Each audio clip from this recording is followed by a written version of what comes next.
3 words in the dark changed everything. Evan Cole thought he'd left the nightmares behind, the kind that chase you through sleep and wake you in strange places. But when his neighbor heard him whisper, "Don't let them take her," through her door at 3 a.m., he realized some ghosts never stop hunting. By morning, a red envelope would slide under the wrong door. By evening, a powerful man would try to destroy an innocent woman.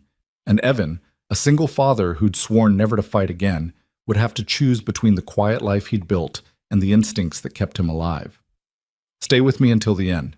Like this video and comment your city below so I can see how far this story travels. Now, let's begin. The rain didn't fall. It attacked. It hammered the windows of Claire Monroe's brownstone apartment with the kind of violence that makes you check the locks twice, even on the 4th floor. The sound was relentless, industrial, like 1,000 fingertips drumming against glass in perfect synchronization. Inside, the living room held its breath in that grainy pre-dawn darkness where shapes lose their edges and nothing feels certain. Evan Cole woke up on a couch that wasn't his. The panic was instant and complete. His eyes snapped open. Not the slow flutter of natural waking, but the violent awareness of someone who'd trained himself never to be vulnerable. His right hand shot to his hip where a weapon used to rest. Found nothing. His left hand gripped the blanket covering him, muscles coiled, ready to use it as a shield or a snare. Where am I? The ceiling was wrong, too high. Crown molding he didn't own. A faint scent of jasmine and oil paint hung in the air, feminine, artistic, completely foreign to the sparse efficiency of his own apartment. His heart was already running a marathon. Not the elevated pulse of normal waking, but the jackhammer rhythm of immediate threat response. 80 beats per minute to 140 in 3 seconds flat. His training called it combat arousal. His therapist called it hypervigilance. Evan called it Tuesday. He sat up in one smooth, silent motion, bare feet finding the hardwood floor without a sound. The blanket fell away. He was still in yesterday's clothes, gray Henley, dark jeans, socks. Not his choice. Someone had covered him. Someone had let him stay. The room came into focus piece by piece, the way he'd been trained to map hostile terrain. Exit points first. Front door, 12 feet, deadbolted from inside. Windows, 16 feet, 4th floor. Survivable drop with preparation, fatal without. Hallway to his left, leading deeper into the apartment. Kitchen to his right, knives visible in a wooden block on the counter. Potential threats, currently 0. That could change. He checked his phone. 5:47 a.m. 17 missed notifications. Most were routine, school lunch account low, package delivery update, a reminder to pick up his daughter Mia from after-school care by 6 p.m. Nothing urgent. Nothing that explained why he'd woken up here instead of in his own bed, 3 doors down the hall. The last thing he remembered was clear and normal and completely inadequate as an explanation. He'd put Mia to bed at 8:30, read her 2 chapters of The Wild Robot, kissed her forehead, checked her window locks, verified the building's security system was armed, and then nothing. A blank space where memory should be. Just the vague impression of rain sounds and his own feet moving through the hallway carpet. "You came to my door last night." The voice was soft, but Evan's entire body locked into threat assessment mode. His eyes tracked the sound to the kitchen doorway where Claire Monroe stood, wrapped in a simple gray robe, holding a ceramic mug with both hands like it was the only warm thing in the world. She wasn't a stranger. Not exactly. Claire was his neighbor, 4D to his 4A, the kind of neighbor you exchanged polite hallway smiles with and helped carry groceries for when her hands were full. She worked at an art gallery downtown, something administrative, something that kept her in pencil skirts and practical heels. Maybe 40, maybe younger. Dark hair always pulled back neat. The kind of quiet elegance that came from discipline, not money. They'd spoken maybe a dozen times in the 8 months since Evan had moved in. Small talk. Building gossip. Once, she'd watched Mia for 20 minutes when his meeting ran late and his sister's flight was delayed. She'd read to her from an art book about Frida Kahlo, and Mia had talked about it for 3 days. But Evan had never been inside her apartment, had never seen the abstract paintings covering her walls, the bookshelves sagging with art history volumes, the small sculpture of a dancer mid-leap sitting on her coffee table. Had never seen her like this. barefoot, uncertain, holding herself carefully like someone trying not to spook a wounded animal. "What time?" Evan asked. His voice came out rougher than intended. Sand and gravel. 3:17. She said it with the precision of someone who'd been checking. "You knocked, very quietly, like you weren't sure you wanted me to hear." Evan's jaw tightened. He had no memory of it. None. Just a gap where consciousness should have been, and the sick feeling in his gut that meant he'd lost time. It had been happening more lately. Not often, maybe once every 2 weeks, but enough to notice, enough to worry. He'd wake up standing in Mia's doorway watching her sleep, or find himself in the building's stairwell 3 floors down, with no clear recollection of how he'd gotten there. His therapist called them dissociative episodes. Remnants of operational stress. The kind of thing that happened when you'd spent too many years in places where sleep could get you killed. "Did I—" Evan stopped, recalibrated. "What did I say?" Claire took a careful step into the room. Not toward him, parallel, maintaining distance. Reading his body language the way you'd read a dog you weren't sure was friendly. "At first, nothing clear. You were—" She paused, choosing words, mumbling, agitated. "I almost didn't open the door, but you sounded distressed. When I did, you looked right through me, asked if the perimeter was secure." Evan closed his eyes. "Damn it. I told you that you were safe, that you should come inside and sit down. You did, like you were following orders." Her voice stayed gentle, but there was something underneath it, not fear exactly, concern. "You sat right where you are now. I brought you water, you drank it, then you laid down and just stopped, like someone had switched you off." "I'm sorry." The words felt inadequate, tinny. "I should go." "Wait." Claire didn't move closer, but her voice had an edge now. Authority. "There's something else." Evan opened his eyes. She was watching him with the kind of focused attention he usually only saw in interrogation rooms or across poker tables, measuring, deciding how much to risk. "You were talking in your sleep," she said quietly, "for almost an hour. I stayed up because I wasn't sure if I should wake you or call someone or—" She trailed off, then finished it. "You kept saying the same thing, over and over." The rain seemed to get louder, or maybe that was just his pulse in his ears. "What did I say?" Claire Monroe, this woman he barely knew, this neighbor who'd shown him more kindness in one night than he probably deserved, looked at him with something that might have been pity or might have been recognition. "Don't let them take her." She said it exactly as he must have said it, desperate, final. "Don't let them take her, please. Not her, not her." The floor seemed to tilt. Evan stood slowly, mechanically, like his body was operating on autopilot while his brain tried to process the implications. Her. Not them. Not it. Her. Specific. Personal.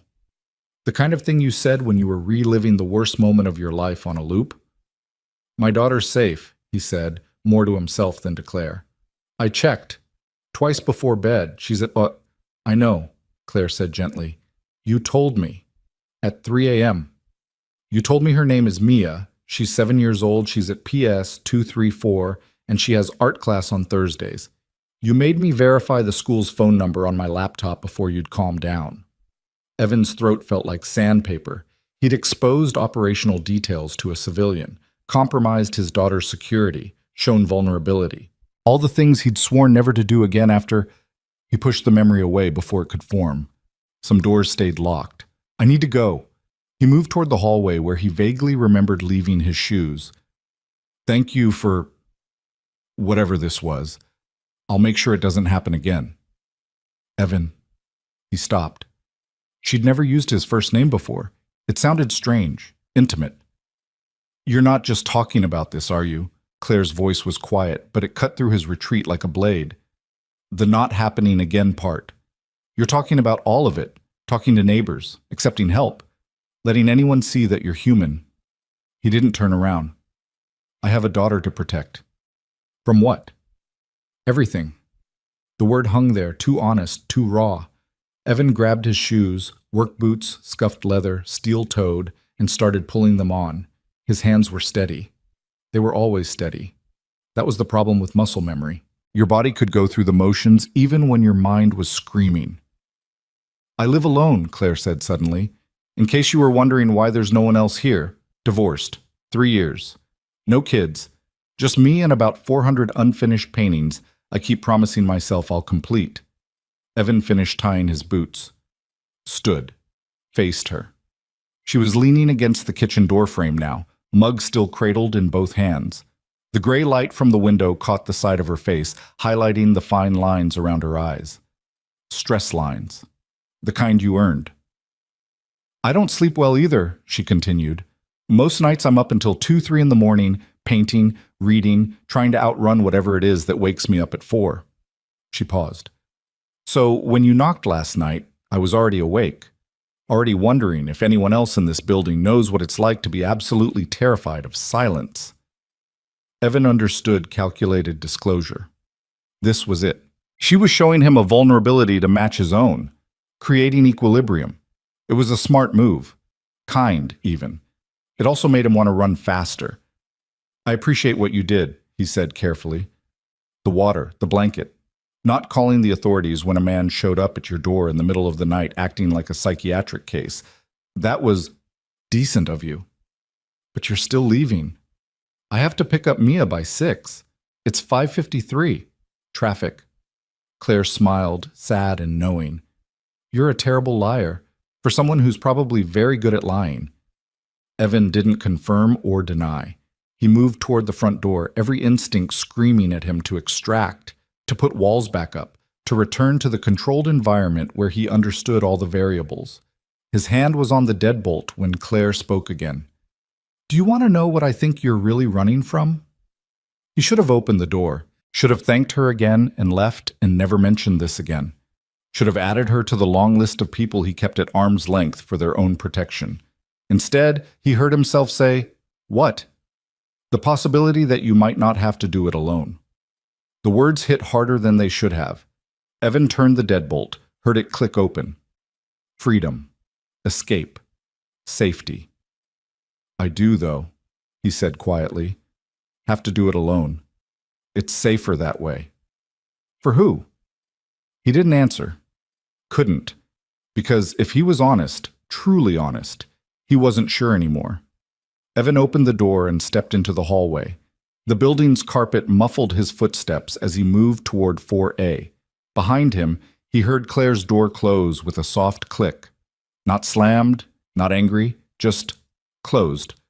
His apartment was exactly as he'd left it. Door locked. Security system armed. No signs of intrusion. He disabled the alarm, code changed every week, never written down, and moved through the space like a ghost, checking corners, windows, the closet where he kept his go bag and the things he hoped Mia would never need to understand. Everything was secure. Everything was fine. So why did his chest feel tight? Evan made coffee. Strong, black, industrial. While it brewed, he opened his laptop and pulled up the building's security footage.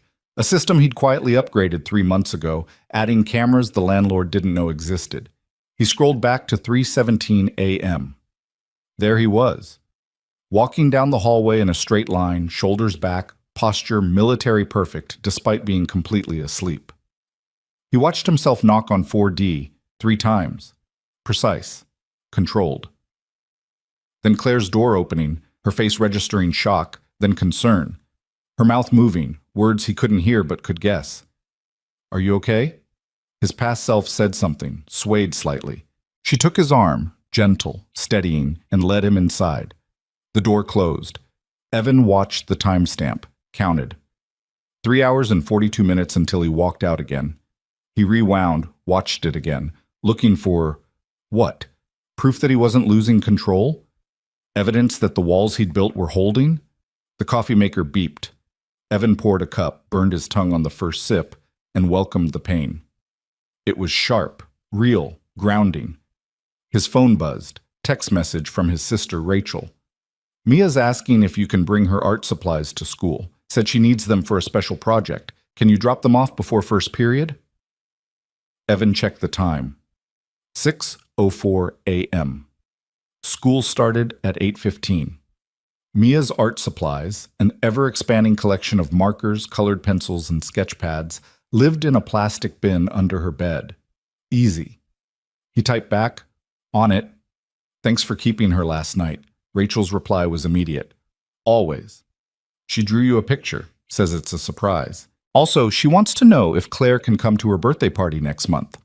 Evan stared at the message. "What?" "She really likes her, says Claire taught her about an artist who painted herself with a broken spine and didn't give up. Very on brand for Mia. I'll think about it. That's dad code for no. Come on, E. The kid needs more women in her life than just me and her overworked teacher." I said I'll think about it. "Fine. Bring the art stuff by 7. Love you. Love you too." Evan set the phone down and pressed the heels of his hands against his eyes. The pressure helped, marginally. The rain was letting up. Through his window, he could see the city waking up, lights clicking on in apartments across the street, early risers heading to the subway, a garbage truck making its rounds. Normal people doing normal things, living normal lives that didn't involve waking up in neighbors' apartments or checking security footage of your own dissociative episodes. He showered, dressed, pulled Mia's art supplies from under her bed, and packed them in her backpack, the one with the astronaut patch she'd sewn on herself. As he zipped it closed, something caught his eye. An envelope. On the floor, just inside his front door, red. Evan's training kicked in before conscious thought. He approached it like an IED, crouched, examined, no wires, no chemical smell, no thickness suggesting anything but paper inside. But it was wrong. The color was wrong. The placement was wrong. Mail came through the building's front lobby. Packages got left at individual doors. But envelopes? Those went in the mailbox downstairs. No one hand-delivered mail. Not at 3 a.m. Not at 6 a.m. Not ever. Evan pulled a pair of nitrile gloves from his kitchen drawer, habits from another life, and picked up the envelope carefully. No postmark, no return address, just a name written in neat, feminine cursive across the front. But not his name. Claire Monroe. The coffee in his stomach turned to acid. Evan stood slowly, envelope in hand, mind racing through possibilities. Misdelivery. Wrong door. Simple mistake. Except he didn't believe in simple mistakes. Not when they involved red envelopes and 3 a.m. deliveries and his own unconscious walk through the hallway to a neighbor's door. Coincidence was just unrecognized pattern. He should knock on her door, return it. Let her handle whatever this was. It wasn't his business, wasn't his problem. Except he'd stood in her apartment 3 hours ago, talking in his sleep about protecting her. Not Mia. Her. Evan turned the envelope over. No seal. The flap was tucked in, easy to open. An invitation, or a test. He hesitated. Then he opened it. Inside were 3 photographs. Glossy, professional quality. Time-stamped in the corner, all from the past week. The first showed Claire leaving her gallery downtown. Black and white, shot from across the street with a telephoto lens. She was mid-stride, briefcase in hand, completely unaware. The second showed her at a coffee shop 2 blocks from the building. Color this time.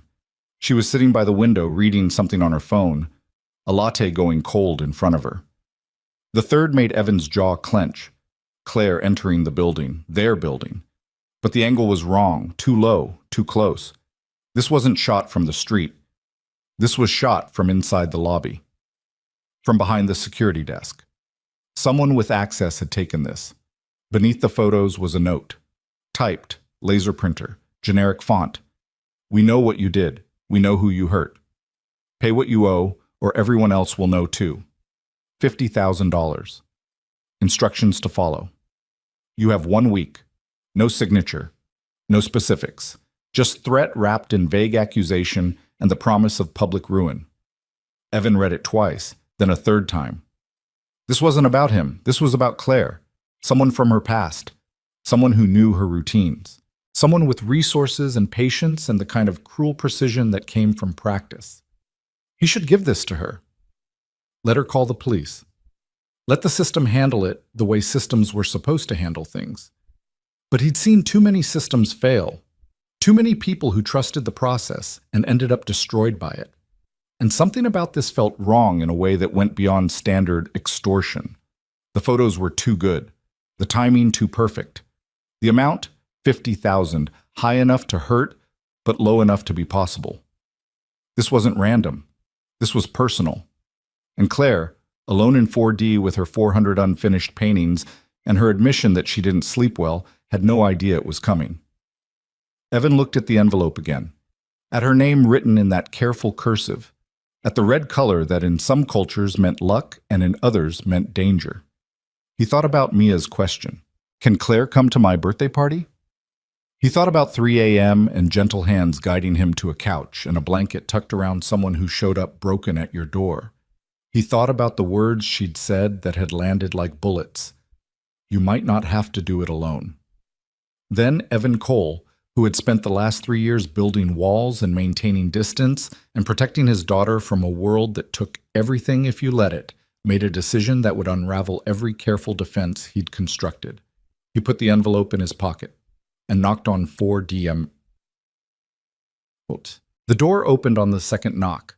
Claire had changed, yoga pants, oversized sweater, hair still damp from a shower. She looked surprised to see him. Not scared, just surprised. "Hey," she said. "Forget something?" "No." Evan's voice was level, controlled. "We need to talk." Her expression shifted, reading him. "Okay, come in." He followed her inside. The apartment looked different in morning light, less mysterious, more lived in. There was a half-eaten piece of toast on the kitchen counter, NPR playing softly from a speaker somewhere, the smell of paint thinner mixed with coffee. Normal, domestic, safe, all lies. "I found this." Evan pulled the envelope from his pocket. "Under my door. It has your name on it." Claire took it, frowning. "That's weird. I didn't send you any—" She saw the photos. Evan watched her face go through the phases. Confusion, recognition, fear. Then something harder. Anger. "Where did you get this?" Her voice was sharp now, different. "Like I said, under my door, about 20 minutes ago." "And you opened it?" "I did." "Mail that wasn't addressed to you." "Claire," Evan kept his tone even, "look at the photos." She did. Really looked this time. He saw the moment she understood. The telephoto lens, the surveillance angles, the calculated intimacy of being watched without knowing. Her hands started to shake. "I need you to tell me the truth," Evan said quietly. "Do you know who sent this?" Claire set the envelope on her kitchen counter like it was poisonous, stepped back, wrapped her arms around herself. "Maybe. That's not good enough." "I don't—" She stopped, started again. "There was someone, a few years ago, before the divorce, a donor to the gallery where I work, very powerful, very connected, very—" She searched for the word. "Entitled." Evan waited. "He wanted access, personal access. I said no. He didn't take it well. There were complications. Lawyers, settlements, non-disclosure agreements." Her voice was getting quieter, flatter, the tone of someone reciting trauma. "It ended, or I thought it ended, but sometimes I'd feel like I was being watched, followed, never anything concrete, just a feeling. And now? Now this." She gestured at the photos, proof that I wasn't paranoid. Evan picked up the envelope. "Read the note again." "We know what you did." "What does this mean? What do they think you did?" Claire laughed. No humor in it. "That's the beautiful part. Nothing. I did absolutely nothing wrong, but he's wealthy enough and connected enough that he can make people believe anything, create any narrative, destroy any reputation." She met Evan's eyes. $50,000. That's what my silence is worth. Or maybe that's what it costs to make me disappear. The rain had stopped completely now. Outside, the city continued its morning rhythm. Inside 4D, two people stood in a kitchen and stared at evidence that someone's past had followed them home. "Have you talked to anyone about this?" Evan asked. "Police, lawyers, your ex-husband?" "My ex-husband is why I need to work at that gallery in the first place. The divorce took everything. And the police?" Claire shook her head.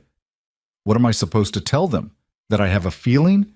That a rich donor who I signed an NDA about might be harassing me? They'll tell me to call if something concrete happens. Well, congratulations. Something concrete just happened. Evan was quiet for a moment, processing, planning. This person, he said finally. The donor. What's his name? Why? Because I need to know who I'm dealing with. Claire stared at him. You're dealing with? Evan, this isn't your problem. You took care of me last night. Let me return the favor. That's not the same thing. Isn't it? She opened her mouth, closed it. He could see her weighing options, calculating risks. Finally, she said, Marcus Wren, he owns half the commercial real estate in Manhattan and sits on the board of about 15 cultural institutions, including mine. Evan committed the name to memory. And the gallery you work at? The Ashford in Chelsea. Who else knows about your history with Wren? My lawyer, my ex, the gallery's former director who retired last year.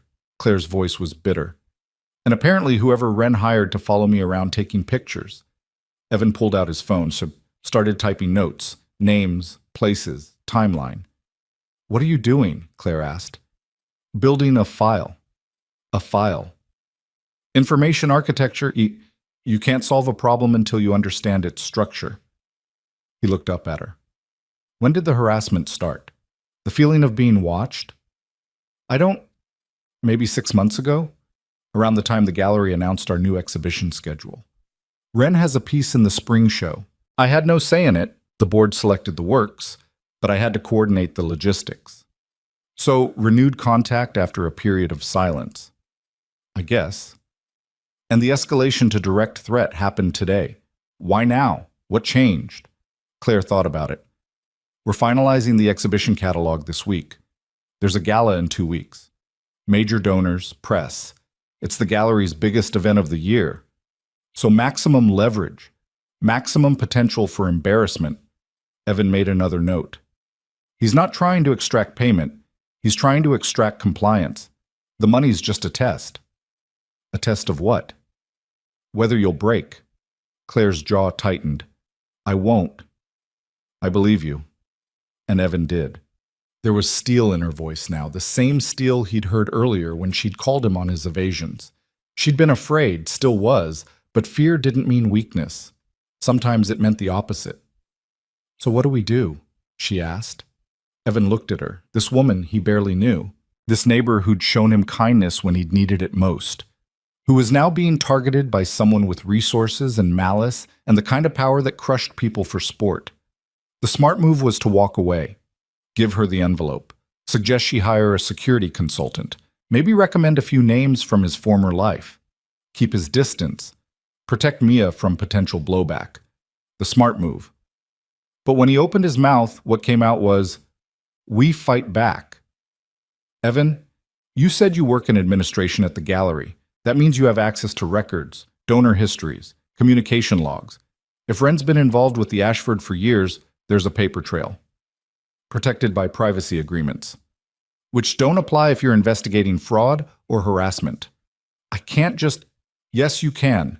Evan's voice was firm now, commander tone, the one that made people listen. Someone is threatening you. Someone who already forced you into silence once and is betting you'll fold again. You have every right to protect yourself. And if that means pulling records that show a pattern of predatory behavior, then that's what you do. Claire was quiet for a long moment. Then, who are you, really? What do you mean? I mean, 3 hours ago you were on my couch having a dissociative episode. Now you're talking about building files and pulling protected records like it's a normal Tuesday. So I'm asking, who are you? Fair question.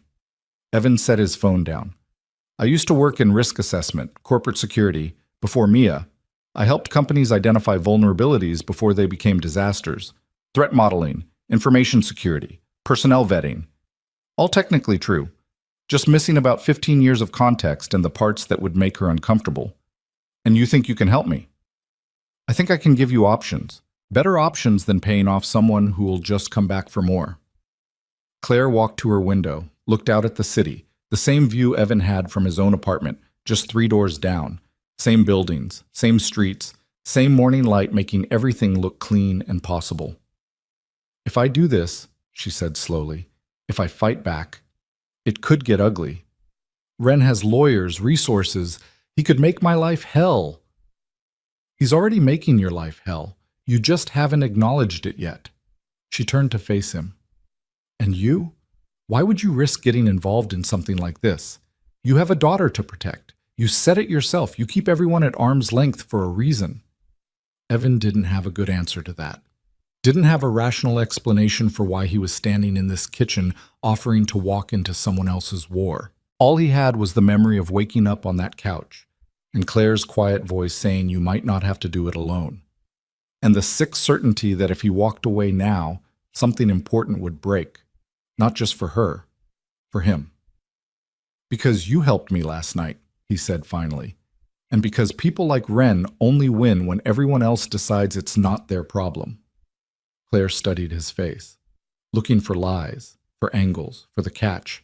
She must not have found one, because she nodded slowly. Okay? Okay? Okay, let's fight back. Let's build your file. Let's see what we can find. She took a breath. But if this goes sideways, if my job gets threatened, or Mia gets pulled into this somehow, we stop. Immediately. Deal? Deal. They shook on it. Her hand was smaller than his, but her grip was solid. Outside, the city continued waking up. Somewhere 17 blocks north, Evan's daughter was probably eating breakfast and planning her day and thinking about art projects and birthday parties and all the simple, beautiful things that made life worth protecting. And here, in apartment 4D, two people who barely knew each other were making a pact to take on someone powerful and dangerous and completely certain of his immunity. Evan checked the time. 6:47 a.m. I have to drop off Mia's art supplies before school, he said. Can you make a list? Everything you remember about Ren, timeline of events, names of anyone who might have witnessed his behavior, documents you have access to at the gallery. When do you need it? Tonight. I'll come by after Mia goes to bed. Around 9. Claire nodded. Evan? He paused at the door. Thank you for not making me do this alone. He thought about what his therapist would say, about healthy boundaries and emotional regulation, and not taking on other people's trauma as a way to avoid processing your own. Then he thought about the red envelope and the photos and the way Claire's hands had shaken when she realized someone had been watching her without her knowledge. We'll figure it out, he said, and left. What? The rest of the morning moved in double time. Evan dropped off Mia's art supplies at Rachel's apartment on the Upper West Side. His sister answered in scrubs. She was a pediatric nurse, perpetually exhausted, perpetually cheerful anyway. Mia was at the kitchen table, drawing what appeared to be a dragon fighting an octopus in space. Daddy! She launched herself at him with the force of a small missile, 7 years old, all energy and elbows, with his dark hair and her mother's bright eyes. Evan caught her, lifted her, held on tight. Hey, Bug, ready for school? I'm always ready for school. Did you bring my supplies? In the bag. Special delivery. Did you see the picture I made you? Not yet. Rachel said it's a surprise. Mia wriggled down and ran to get her backpack. Evan watched her go, feeling the familiar tightness in his chest, love and terror in equal measure. The constant awareness that everything he had worth protecting was contained in one small, fearless person who thought the world was fundamentally good. Rachel leaned against the doorframe. You look like hell. Thanks. Rough night? You could say that. Mia mentioned Claire again, asked if we could invite her to the birthday party. She's persistent. I noticed. You should say yes. The kid's right. She needs more people in her life. And so do you. Evan didn't answer. Mia came back with a folded piece of construction paper covered in marker drawings. Don't open it yet, she said seriously. Wait until you're sad. Then open it, okay? Okay, Bug. He tucked it in his jacket pocket. Promise. He kissed her goodbye, told Rachel he'd pick Mia up at 6, walked to the subway in the cold morning air with his daughter's picture over his heart and a stranger's threat burning in his pocket. By the time Evan got to his office in Midtown, it was 8:45 a.m. He worked as a freelance security consultant, one-man operation, selective clients, jobs that let him make his own hours and be available for school pickups and bedtime. The office was really just a desk and a shared workspace, but it had good internet and multiple exits and enough ambient noise to think. He spent the morning doing what he did best, research. Marcus Wren's public profile was impressive.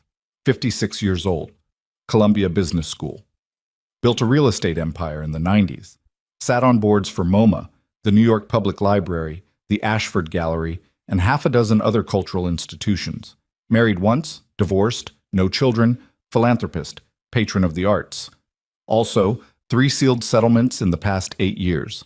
All employment-related, all involving women, all buried under NDA thick enough to stop a bullet, pattern recognition. Evan pulled property records, financial disclosures, social media activity. Built a timeline, as mapped connections. By noon, he had a rough sketch of Wren's empire. The shell companies, the proxies, the layers of legal protection that insulated men like him from consequences. By 2 p.m., he had something more interesting. A name. Gregory Chen. Private investigator. Licensed. Expensive. Specialized in reputation management and asset protection. Translation. He dug up dirt on people and made problems disappear. Evan cross-referenced Chen's business address with the metadata on the photos. Same neighborhood, same timestamps. So Wren had hired someone to follow Claire, document her life, build a file that could be weaponized the moment she stepped out of line. The question was, what line? What had she done? Or what did Wren think she'd done that required this level of intimidation? Evan made a note. Questions for tonight. At 5:30 p.m., he packed up his laptop and headed to PS 234. Mia's school was a fortress of good intentions. Metal detectors, ID checks, buzzer entry systems. He signed her out at the main office, waved to her teacher through the classroom window, and waited by the playground while she said goodbye to her friends. "How was art class?" he asked as they walked home. "Amazing. We're doing self-portraits but making them look like animals. I'm doing a fox because Ms. Chen says I'm clever and quick." "That sounds perfect." "What animal would you be, Daddy?" Evan thought about it. "Maybe a bear. Protective." "Boring. You should be something cooler, like a wolf. Wolves take care of their pack." "You think I'm a wolf?" "I think you want to be a bear, but you're actually a wolf." She said it with the absolute certainty of childhood logic. "Can we get pizza for dinner?" "Sure, Bug." They stopped at their favorite place on Amsterdam, a hole in the wall that made personal pies with fresh mozzarella and basil. Mia got margarita. Evan got pepperoni and tried not to think about red envelopes and surveillance photos and the meeting he had at 9 p.m. Back home, they ate on the couch. Mia told him about the octopus-dragon battle she was drawing. "The octopus has laser tentacles, Daddy. It's very advanced," and asked again if Claire could come to her birthday party.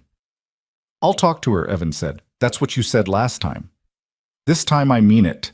Mia studied him with those bright, knowing eyes. "Are you friends with Claire?" "We're neighbors." "That's not the same thing." "I know. Aunt Rachel says you need more friends. She says you work too much and worry too much and need to let people help sometimes." "Aunt Rachel talks a lot." "She's a nurse. Talking is her job."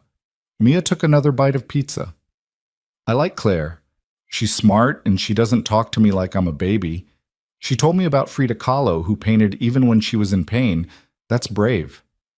Evan felt something twist in his chest. "It is brave. So can she come to my party? Please?" "I'll ask her. Tonight." "Promise?" "Promise, Bug." Bath time. Story time. The same rituals they'd performed every night for 3 years. Evan checked her window locks twice, kissed her forehead, and stood in her doorway watching her breathe until he was sure she was actually asleep. The construction paper picture she'd made was still in his pocket. He unfolded it carefully. It showed 2 stick figures, one tall, one small, holding hands under a sun made of yellow spirals. Above them, in careful first-grade letters, "You are the best daddy. Love, Maya." And below that, in smaller writing, "P.S. You don't have to be sad all the time." Evan sat down hard on the hallway floor. His daughter. His fearless, brilliant 7-year-old daughter had noticed, had seen through every carefully maintained wall and recognized the weight he carried, and tried to help the only way she knew how, with crayons and construction paper and unconditional love. He folded the picture carefully, put it back in his pocket, stood up.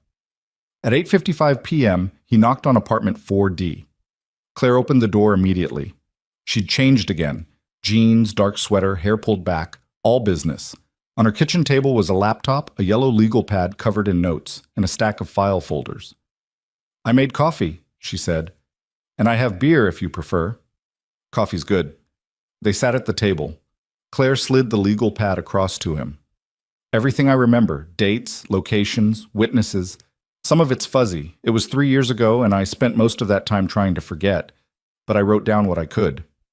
Evan scanned the notes. Detailed, organized. She'd done this before. Or at least she'd learned how to document abuse when it happened. "The gallery records?" he asked.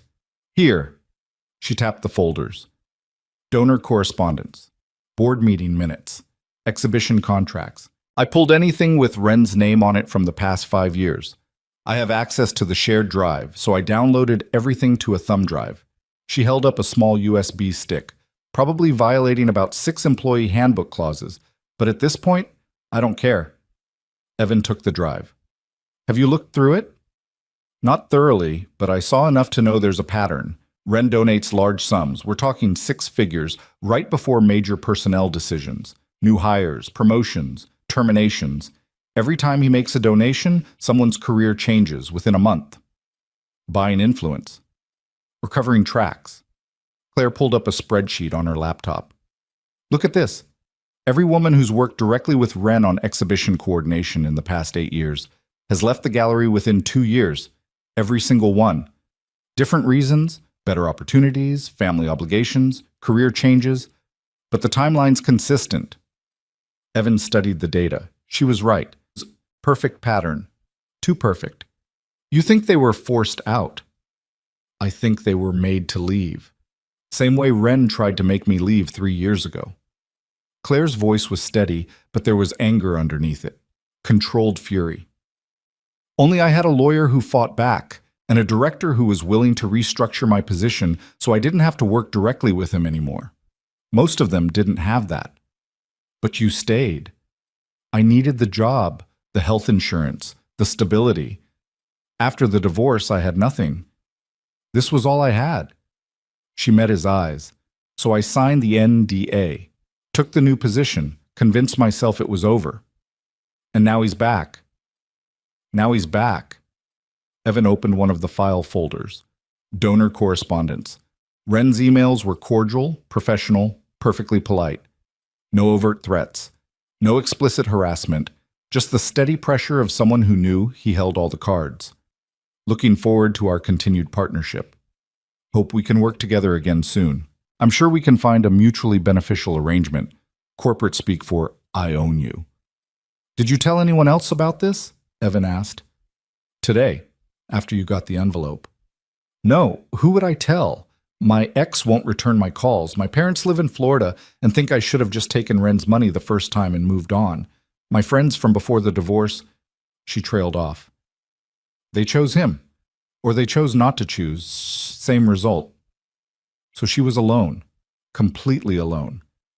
Except for the neighbor she'd helped at 3 a.m. who was now sitting at her kitchen table reading through her professional trauma. Evan made a decision. "I need to tell you something," he said, "about who I am. Who I was." Claire closed her laptop. "Okay. The risk assessment work I mentioned, that's true, but it's not the whole story. Before Mia, I worked in intelligence, government contract work, threat identification, asset protection, personnel extraction." He paused. "Basically, I found people who didn't want to be found and solved problems that weren't supposed to exist." "You were a spy." "Something like that." Claire was quiet for a moment. "And Mia's mother?" "Died. 4 years ago. Line of duty." The lie came easily. He'd told it so many times it felt true. "She was military. We weren't married. When she died, I had a choice. Keep doing the work and let Mia grow up without parents, or quit and actually be her father. So you quit. So I quit, built a different life, tried to stay clean. Evan looked at her. I'm telling you this because I need you to understand. I know how people like Ren operate. I know their patterns, their weaknesses, how they protect themselves, and how that protection breaks down when you apply pressure in the right places. You want to apply pressure. I want to give you leverage, real leverage, the kind that makes him back off permanently. Claire leaned back in her chair, processing, recalculating. And if it doesn't work, if he escalates, then we escalate too. That's not reassuring. It's realistic. Evan softened his tone. Look, I'm not suggesting we do anything illegal. No breaking and entering, no hacking, no threats, just good old-fashioned investigation. We build a case, find evidence of a pattern, connect him to other victims if we can. Then we give him a choice. Disappear quietly, or watch his reputation burn. You make it sound simple. It's not simple, but it's doable. He gestured at the files. You've already done half the work. The rest is just patience and pressure. Claire stood, walked to her window. The same view again. The city at night, millions of lights, millions of people living millions of lives. Somewhere out there, Marcus Wren was sleeping easy, certain that his money and power would protect him, certain that Claire Monroe would break like all the others had broken. My daughter wants you to come to her birthday party, Evan said quietly. Claire turned. What? Mia. She's been asking about you, says you're smart and brave, and she wants you at her party next month. I barely know her. She has good instincts. Evan stood too. She told me tonight that I don't have to be sad all the time. 7 years old, and she's already figured out what took me 3 decades to admit, that carrying everything alone just makes you smaller. Claire's expression shifted, something vulnerable showing through. Why are you telling me this? Because you asked me this morning why I'd risk getting involved. And the truth is, I'm tired of living like everyone's a threat. Tired of teaching my daughter that the world is dangerous and trust is weakness. He paused. You helped me last night, not because you had to, not because you wanted something, just because you saw someone who needed help and you did it anyway. That matters. So this is you returning the favor. This is me being a neighbor, a friend, whatever you need. Silence stretched between them. Outside, a siren wailed past. Normal city sounds, normal night. Okay, Claire said finally. Let's do it. Let's build your case. And if Mia really wants me at her birthday party, she smiled, small and genuine. Tell her I'd be honored. Evan felt something in his chest unlock, just slightly, just enough. They worked until after midnight, building timelines, cross-referencing names, identifying patterns in Wren's behavior that could be documented, verified, weaponized if necessary. By the time Evan left, they had a plan, preliminary, rough, but real. Step 1. Identify other potential victims. Women who'd left the gallery under Wren's watch. Step 2. Gather evidence. Emails, meeting notes, anything that showed his pattern of behavior. Step 3. Build leverage. Find something Wren wanted to protect more than he wanted to punish Claire. Step 4. Make him blink first. It wasn't perfect. It wasn't safe. But it was something. Evan walked back to 4A at 12:47 a.m. The building was quiet. His apartment was secure. Mia was asleep in her bed, dreaming whatever 7-year-olds dreamed about. He checked the locks, set the alarm, made tea he wouldn't drink. Then he sat on his couch, the same couch where he'd put Mia to bed 3 hours earlier, and pulled out his phone. One more search, one more thread to pull. Gregory Chen, private investigator, reputation management. Evan found Chen's website, his client testimonials, his rates, $500 an hour plus expenses. Expensive, professional, discreet, and according to his business license, operating without proper insurance for surveillance work. Evan smiled. Everyone had vulnerabilities. You just had to know where to look. He set his phone down, closed his eyes, let the exhaustion finally catch up. Tomorrow he'd drop Mia at school. Tomorrow he'd make calls. Tomorrow he'd start pulling threads and see what unraveled. But tonight, for the first time in a long time, Evan Cole went to sleep without checking the windows twice. Because somewhere 3 doors down, someone else was awake too. Someone who decided to fight back instead of fold. Someone who'd looked at a threat and said no. And that made all the difference. The rain had stopped. The city breathed. And in apartment 4D, Claire Monroe sat at her kitchen table with a red envelope in front of her and fire in her eyes, making a list of everyone Marcus Wren had ever hurt. It was a long list, but they had time. They had a plan. And for the first time in 3 years, neither of them was facing it alone. The next morning came too fast and brought complications Evan hadn't anticipated. He was making breakfast, scrambled eggs, toast, the mechanical routine of feeding his daughter before school, when his phone buzzed with a message from an unknown number. Nice try. But surveillance works both ways. Back off, or I make this personal. No signature, no context needed. Evan stared at the screen, his coffee going cold in his hand. Someone had noticed his research. Someone was watching back. "Daddy, you're burning the toast." He jerked back to the present. Smoke was curling from the toaster. He popped it, scraped the black parts into the sink, started over. Mia watched him with those two observant eyes. "Are you okay?" she asked. "Fine, Bug. Just distracted." "You look worried." "I'm not worried." "Aunt Rachel says when you say you're not worried, that's when you're the most worried." Evan managed a smile. "Aunt Rachel talks too much." "She's right, though." Mia took a bite of eggs. "Is it about work? Something like that? Is it about Claire?" His hand froze halfway to his mug. "Why would you think that?" "Because you knocked on her door really early yesterday, and you came home late last night, and this morning you have that face you get when you're trying to solve something hard." She said it matter-of-factly, like she was reading a weather report.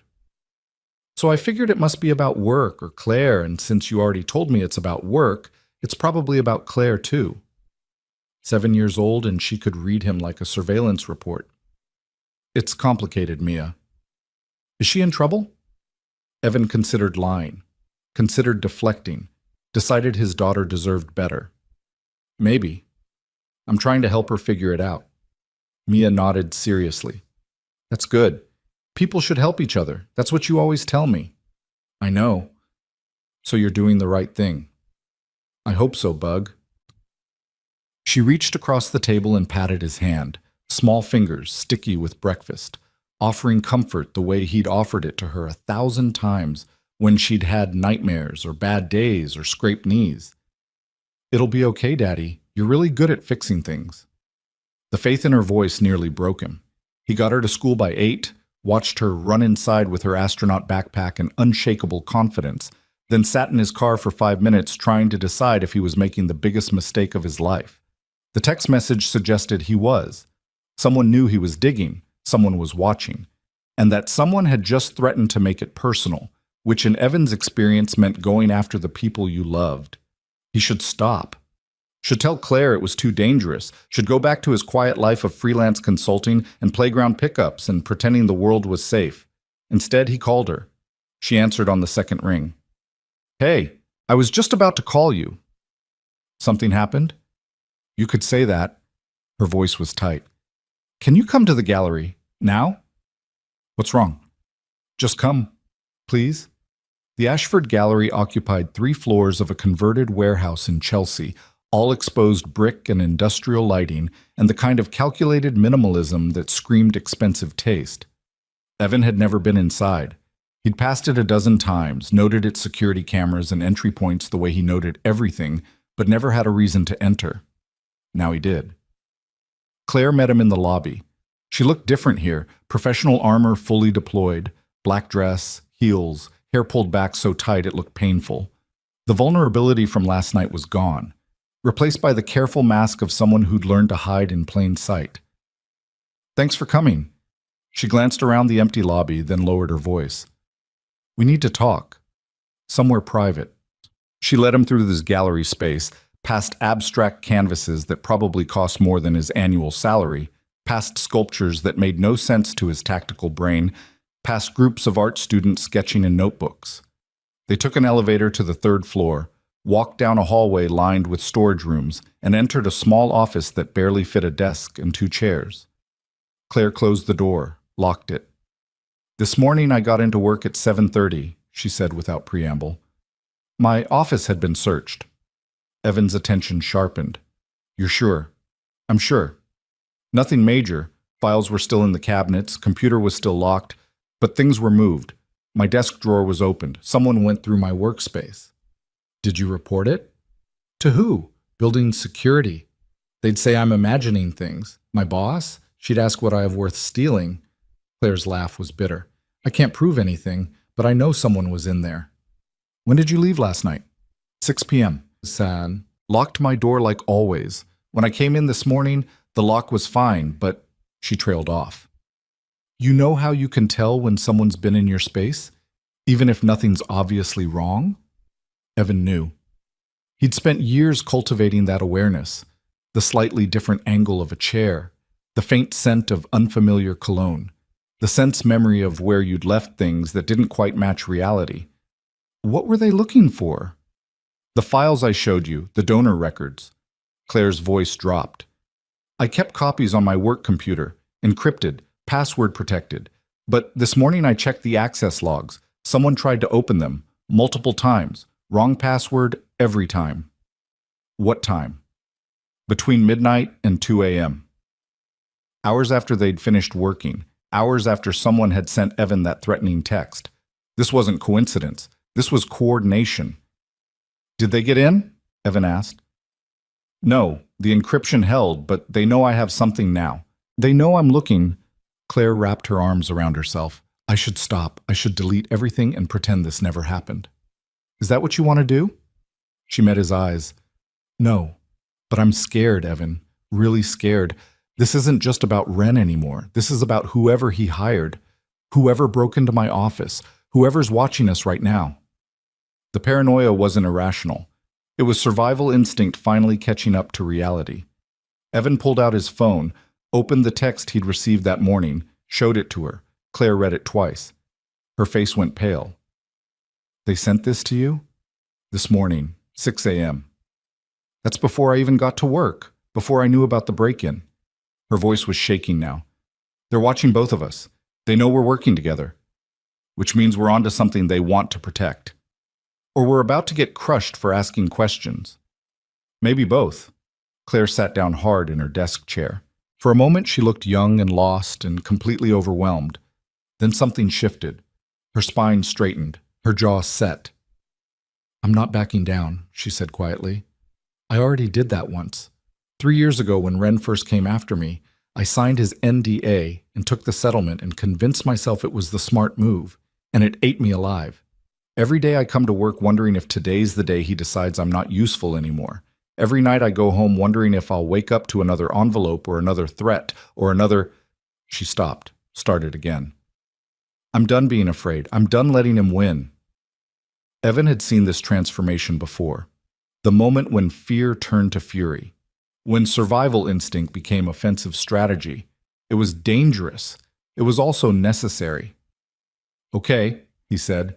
Then we need to move faster. They know we're looking, which means they'll be cleaning up evidence, covering tracks. We need to get ahead of them. How? The women who left the gallery, the ones you identified in the pattern. We need to talk to them. Find out if they'll confirm what happened.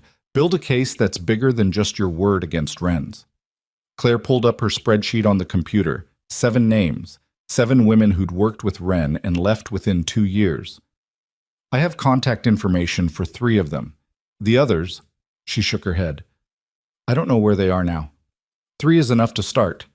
Evan made a note. Can you reach out? Set up meetings? What do I say? Hi, remember that powerful man who probably made your life hell? Want to help me take him down? Something like that, but gentler. Claire managed a weak smile. I'll try, but Evan, what if they say no? What if they're too scared to talk? Or what if they did take his money and disappear and don't want to dredge it all up again? Then we respect that, but we have to try. She nodded slowly. Okay, I'll send emails today. See who responds. Good. Meanwhile, I need to look into Gregory Chen, the investigator Ren hired. If we can prove he's the one conducting illegal surveillance, we have leverage. How are you going to prove that? By being better at surveillance than he is. Claire laughed despite herself. You're serious? Completely. Evan stood. Chen has an office in Midtown. I'm going to pay him a visit. See what I can learn. Is that safe? Safer than sitting around waiting for them to make the next move. He paused at the door. Keep your phone on. If anything else happens, anything at all, you call me immediately. Understood? Understood. And Claire? Don't go anywhere alone. Not until we know what we're dealing with. Her smile faded. You think it's that serious? I think people who break into offices at midnight are capable of worse. Better to be paranoid and alive than trusting and sorry. He left her there, surrounded by art and elegance and the kind of cultivated beauty that existed to make people forget the ugliness underneath. The gallery felt like a mausoleum, beautiful, hollow, full of expensive things that meant nothing when someone powerful decided you were disposable. Evan took the stairs instead of the elevator. Old habit. Always know your exit routes. On the street, he paused, scanned the area, looking for the watchers. There, across the street, black sedan, tinted windows, engine running, and there, half a block north, man in a gray jacket, phone out, camera pointed at the gallery entrance. They weren't even trying to hide anymore. Evan pulled out his phone, snapped a photo of the sedan, zoomed in on the license plate, then walked directly toward the man in the gray jacket. The man saw him coming, hesitated, then tried to blend into the crowd moving toward the subway entrance. Evan followed. Through the turnstile, down the stairs, onto the platform where a dozen people waited for the downtown train. The man in gray positioned himself behind a pillar. Evan positioned himself directly in his line of sight. When the train arrived, Evan got on. So did Gray Jacket. They rode in silence, two strangers in a crowded car pretending not to notice each other. At 14th Street, Evan got off. Gray Jacket stayed on, but at the last second, just as the doors were closing, a different man got off. Younger, baseball cap, Navy windbreaker, tag team surveillance, professional setup. Evan smiled. This was going to be interesting. He led Windbreaker on a tour of Lower Manhattan, through Union Square, past the farmer's market, into the Strand bookstore where he browsed for 20 minutes, bought nothing, and exited through a different door. Windbreaker stayed close, trying to look casual, failing. At a coffee shop on Broadway, Evan sat by the window and ordered an espresso he didn't want. Windbreaker took a table in the back, pulled out a newspaper, classic. Evan took out his phone and made it obvious he was taking photos. The shop, the street. Windbreaker's reflection in the window, the guy's posture changed. Tension, awareness that the game had shifted. Good. Evan finished his coffee, left a generous tip, walked outside and directly to Windbreaker's table. You're not very good at this, he said pleasantly. Windbreaker looked up. Young, maybe 30, fit, the kind of clean-cut anonymous you got from military service or law enforcement. His hand moved toward his jacket. I wouldn't, Evan said quietly. We're in public, there are cameras, and I already have photos of you, your partner in the gray jacket, and the sedan with license plate JKL4782. So let's skip the posturing and talk like professionals. The hand stopped moving. Who hired you? Evan asked. I don't know what you're talking about. Gregory Chen, private investigator, Midtown office. You work for him. He works for Marcus Wren. And you've been following me and Claire Monroe for at least 24 hours. Evan pulled out a chair, sat down uninvited. Here's what's going to happen. You're going to tell Chen that his operation is compromised, that I have documentation of illegal surveillance, and that if he doesn't back off immediately, I'm going to the licensing board, the police, and every journalist who's ever written about corporate intimidation. Windbreaker's jaw tightened. You're bluffing. Am I? Evan slid his phone across the table, showed him the photos, the license plate, the time-stamped images. You want to test that theory? Silence. I thought not. Evan stood. Tell Chen I'll be at his office tomorrow at 10 a.m. He can either talk to me voluntarily or explain to the authorities why he's conducting illegal surveillance on private citizens. His choice. He walked out before Windbreaker could respond. 2 blocks away, Evan ducked into a pharmacy, bought nothing, and exited through the back. Changed direction 3 times. Took 2 different subway lines. Made sure he was alone before heading home. The apartment was secure, no signs of entry. No mysterious envelopes. But his phone buzzed as soon as he locked the door. Unknown number. Different from this morning. You just made a very stupid mistake. Evan stared at the message, then typed back. Your guy in the windbreaker needs better training, amateur hour. The response came fast. This isn't a game. Then stop playing. You want to talk? We talk. Tomorrow. 10 a.m., Chen's office. No response. Evan made lunch he didn't eat. Did 50 push-ups. Ran through the apartment's security protocols twice. Checked Mia's school online. Everything normal, no alerts. She was in music class learning about rhythm and tempo. At 2 p.m., Claire called. I heard back from one of them, she said, voice shaking. Sarah Chen. She worked at the gallery 4 years ago. Left suddenly. No explanation. Will she talk to you? She'll talk to both of us. Tonight. 7 p.m. Coffee shop in Brooklyn. Claire paused. Evan, she sounded terrified. Just hearing Ren's name made her voice change. Did she say what happened? Not over the phone, but she said if we're serious about stopping him, she has information, evidence she's been holding on to in case she ever needed protection. Evidence. The word hung between them like a promise. I'll be there, Evan said. Are you sure? After this morning, after those messages, maybe we should keep going. They're rattled. That's good. It means we're close to something they want hidden. Claire was quiet for a moment. Or it means we're about to get hurt. Possibly, but backing down now just delays the inevitable. They know we're asking questions. The only way out is through. That's very philosophical. It's very true. Evan checked the time. I need to pick up Mia at 6. I can meet you at the coffee shop by 7:15. Okay. And Evan, thank you for not letting me do this alone. After they hung up, Evan sat in his quiet apartment and thought about choices. About the moment you decided to step into someone else's war. About what it cost and what it saved and whether you could ever really calculate that equation in advance. His daughter's drawing was still in his jacket pocket. You don't have to be sad all the time. Maybe she was right. Maybe there was something between the hypervigilance and surrender, between walls and exposure, between protecting everyone and trusting no one. Maybe it looked like sitting in a coffee shop at 7 p.m., listening to a stranger's trauma and deciding it mattered enough to risk safety for justice. His phone buzzed again. This time it was Rachel. Picking Mia up today? She has a play date with Emma until 5:30. Evan had forgotten. The play date he'd approved last week, written on the calendar, completely erased from his memory by red envelopes and surveillance teams. I'll be there at 5:30, he typed back. Everything okay? You sound stressed. Fine. Just work stuff. Liar. But okay. See you at pickup. Evan used the afternoon productively. He ran background checks on Gregory Chen, licenses, business filings, client complaints. Found 2 formal grievances filed in the past 3 years. Both dismissed, both involving allegations of illegal surveillance, pattern recognition. He cross-referenced Chen's known associates, found connections to corporate security firms, private military contractors, the kind of gray market operators who existed in the space between legal and effective. Then he did something he'd sworn never to do again. He made a call to someone from his old life. The phone rang 4 times. Evan almost hung up. Then a voice answered, rough with decades of cigarettes and hard choices. This is a surprise. Marcus, I need a favor.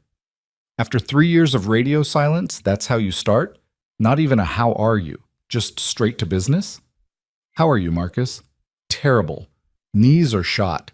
Wife left me. I'm consulting for a defense contractor that makes me want to drink before noon. Your turn.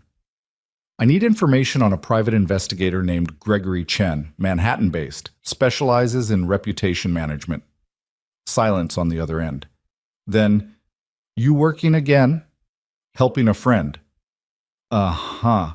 And this friend got themselves into the kind of trouble that requires off-book intelligence on private investigators? Something like that. More silence. Evan could hear Marcus thinking, weighing whether to get involved, whether the favor was worth the risk. Chen's connected, Marcus said finally. Not just street-level surveillance. He's got relationships with people who make problems disappear, permanently, if the price is right. Evan's grip on the phone tightened. How permanent? Use your imagination. But here's the thing, Chen's careful, never gets his own hands dirty, always uses contractors, always has deniability. You go after him directly, you'll hit a wall of lawyers and shell companies, and suddenly nothing sticks. What's his weakness? Same as everyone's. Money. He's leveraged to hell. Owes people in places you don't want to owe people. One good financial shock and his whole operation collapses. How do I create that shock? Marcus laughed. That's the Evan I remember, always thinking 3 moves ahead. He paused. His biggest client is a real estate guy. Name's Marcus Wren. Lose that contract, Chen loses about 40% of his revenue. Can't service his debts. Everything unravels. And Wren won't drop Chen unless Chen becomes a liability. Now you're getting it. Another pause. This friend of yours? They worth it? Evan thought about Claire's hands shaking as she read the threatening note, about Sarah Chen's terrified voice on the phone, about the pattern of women who'd been hurt and silenced and convinced they deserved it. Yeah, he said, they're worth it. Then be careful. Chen's connected to people who don't play nice, and Wren's got enough money to make you disappear if you become inconvenient. Noted. One more thing, Evan, you got a kid now, right? That little girl you used to show pictures of? Mia. She's 7. She's why you got out. She is. Then don't forget that. Whatever you're doing, whatever line you're thinking about crossing, remember who's waiting for you at home. Because once you cross certain lines, you don't get to go back. The call ended. Evan sat with the phone in his hand, Marcus's warning echoing in his head. He'd spent 3 years building a life that kept Mia safe. Boring job, quiet apartment, no complications, no risk. And now he was deliberately walking into the exact situation he'd spent years avoiding for a woman he barely knew, except that wasn't quite true anymore, was it? In 2 days, Claire had gone from polite neighbor to something else, someone who'd seen him at his worst and helped anyway, someone who needed help and trusted him enough to ask, someone who reminded him what it felt like to care about more than just survival. At 5:30, Evan picked up Mia from Emma's apartment. She was covered in paint and glitter, chattering about the masterpiece they'd created. It's abstract expressionism, Daddy, like Jackson Pollock, but with more purple. Sounds amazing, Bug. On the drive home, she asked about Claire again.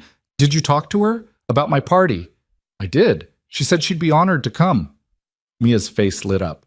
Really? You're not just saying that? Really? That's so great. I'm going to make her a special invitation, with glitter. I'm sure she'll love that. Daddy? Yeah, Bug? Are you helping Claire with something important? Evan glanced at her in the rearview mirror. Why do you ask? Because you have your serious face, the one you get when you're trying to protect someone. His daughter, reading him like always. I'm trying to help her solve a problem, he said carefully. Is it a bad problem? It's a complicated problem. But you're going to fix it. I'm going to try. Mia nodded, satisfied. Good. Claire's nice. Nice people shouldn't have bad problems. If only the world worked that way. At home, Evan made dinner, pasta with butter and parmesan, Mia's favorite. They ate together, and she told him about music class and the play date and how Emma's mom was teaching them about women artists who'd changed history. Like Frida Kahlo, Mia said, the one Claire told me about. She painted even when she was in pain, even when people said she shouldn't. That's really brave, right? That's really brave, Bug. I want to be brave like that, like Frida. Like Claire. She took another bite of pasta. Like you. Evan's throat tightened. You're already the bravest person I know. Even braver than you. Especially braver than me. Bath time, story time, the same rituals. But tonight Mia asked him to stay longer after lights out. Can you tell me a story? She asked.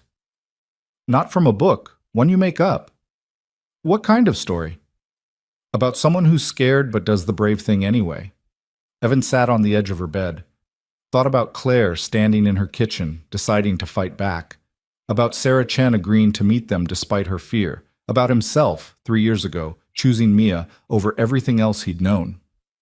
Once there was a person, he began, who had to make a very hard choice. They could stay quiet and safe, or they could speak up and risk everything. What did they choose? Mia asked sleepily. They chose to speak up, because sometimes the bravest thing you can do is tell the truth, even when you're terrified. And what happened? I don't know yet, Bug. The story's still being written. That's okay. The best stories don't have endings yet. Her eyes were closing. That way you can keep making them better. She fell asleep holding his hand. Evan stayed until her breathing evened out. Until he was sure she was deep in dreams where the world was good and people were kind and problems always had solutions. Then he kissed her forehead, checked her window locks, and prepared to step back into a reality that was messier and darker and desperately in need of people willing to fight for something better. At 7 p.m., Evan met Claire outside a coffee shop in Park Slope. She looked exhausted, makeup faded, shoulders tight, eyes shadowed with the kind of fatigue that came from sustained fear. She's already inside, Claire said. Corner table. She looks terrified. Did anyone follow you here? I don't think so. I took 3 different trains, doubled back twice. Did everything you said. Good. They walked in together. Sarah Chen was younger than Evan expected. Early 30s, dark hair pulled into a ponytail, wearing an NYU sweatshirt that had seen better days. She had a laptop bag clutched in her lap and a coffee cup she clearly hadn't touched. Claire slid into the seat across from her. Evan took the chair that gave him a view of the door. Thank you for meeting us, Claire said gently. Sarah's eyes darted between them. You said you were trying to stop Marcus Wren. We are. Why? What did he do to you? Claire explained. The harassment, the photos, the threatening note, all of it. Sarah listened without interrupting. When Claire finished, she was quiet for a long moment. Then she said, He did the same thing to me. 4 years ago. Almost exactly the same. Her story came out in fragments. Halting, painful. She'd been an assistant curator at the Ashford. Young, talented, thrilled to be working with major donors and important collections. Marcus Wren had been charming at first, interested in her opinions, complimentary about her work. Then the attention became pressure. Dinner invitations that weren't really invitations, texts late at night, comments about her appearance that crossed lines. When she tried to create distance, he made her job impossible, criticized her work, undermined her with colleagues, made it clear that her career depended on his approval. I went to HR, Sarah said quietly, filed a formal complaint, and within a week I was put on administrative leave, pending investigation, which never actually investigated anything. What happened? Claire asked. Wren's lawyer showed up at my apartment, offered me $75,000 to resign quietly, sign an NDA, agree never to speak about what happened. Her laugh was hollow. I was 28. I had student loans, my parents needed help with medical bills, so I took the money, signed the papers, and hated myself every day since. But you kept evidence, Evan said. Sarah nodded, pulled her laptop from the bag, opened it with shaking hands. Emails, text messages, HR complaint forms, the settlement agreement, all of it. She turned the screen toward them. I told myself I was keeping it for protection, in case he ever came after me again. But really, I kept it because I knew someday someone would be brave enough to fight back. And when they did, I wanted to help. Claire's eyes filled with tears. Sarah. There are others, Sarah continued. I know at least 3 other women who went through similar situations. We found each other through mutual friends, created a private group chat where we could talk safely. Everyone's terrified. Everyone signed NDAs, but everyone's also waiting for the moment when it's finally safe to speak. Evan leaned forward. Would they be willing to share their stories? If we could guarantee some level of protection? I don't know, maybe, if they believed it would actually make a difference. Sarah closed her laptop. But you need to understand what you're up against. Wren doesn't just have money, he has connections, judges, politicians, media contacts.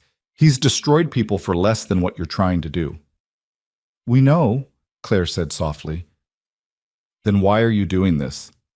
Claire met Sarah's eyes. Because I can't live in fear anymore. Because other women are suffering right now. And because someone has to stop him.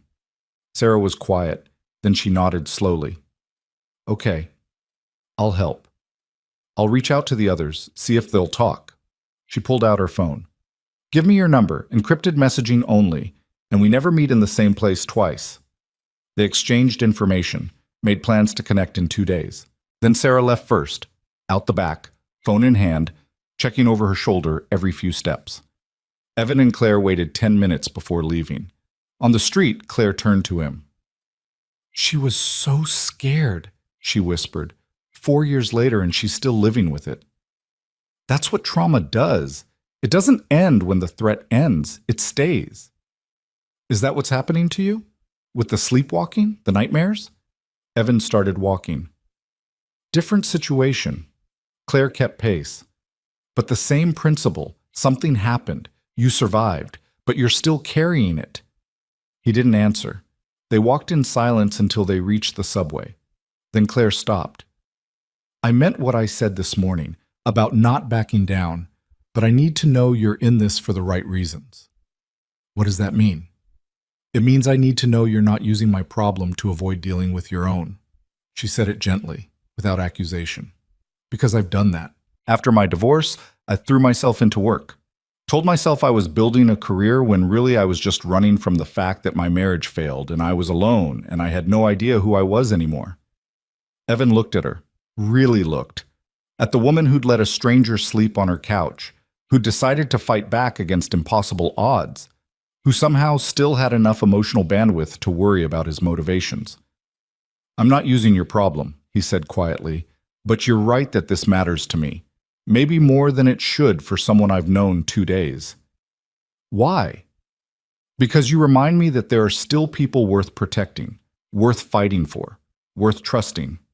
He paused. "And because my daughter asked me to help you, and I trust her judgment more than my own." Claire's expression softened. "She's a good kid." "The best." "Then let's make sure this doesn't blow back on her. Whatever we do, whatever happens, she stays safe." "Agreed." They took different trains home. Protocol, caution, the habits of people who understood that paranoia was just pattern recognition with better data. Evan got back to his apartment at 9:30. Everything was secure.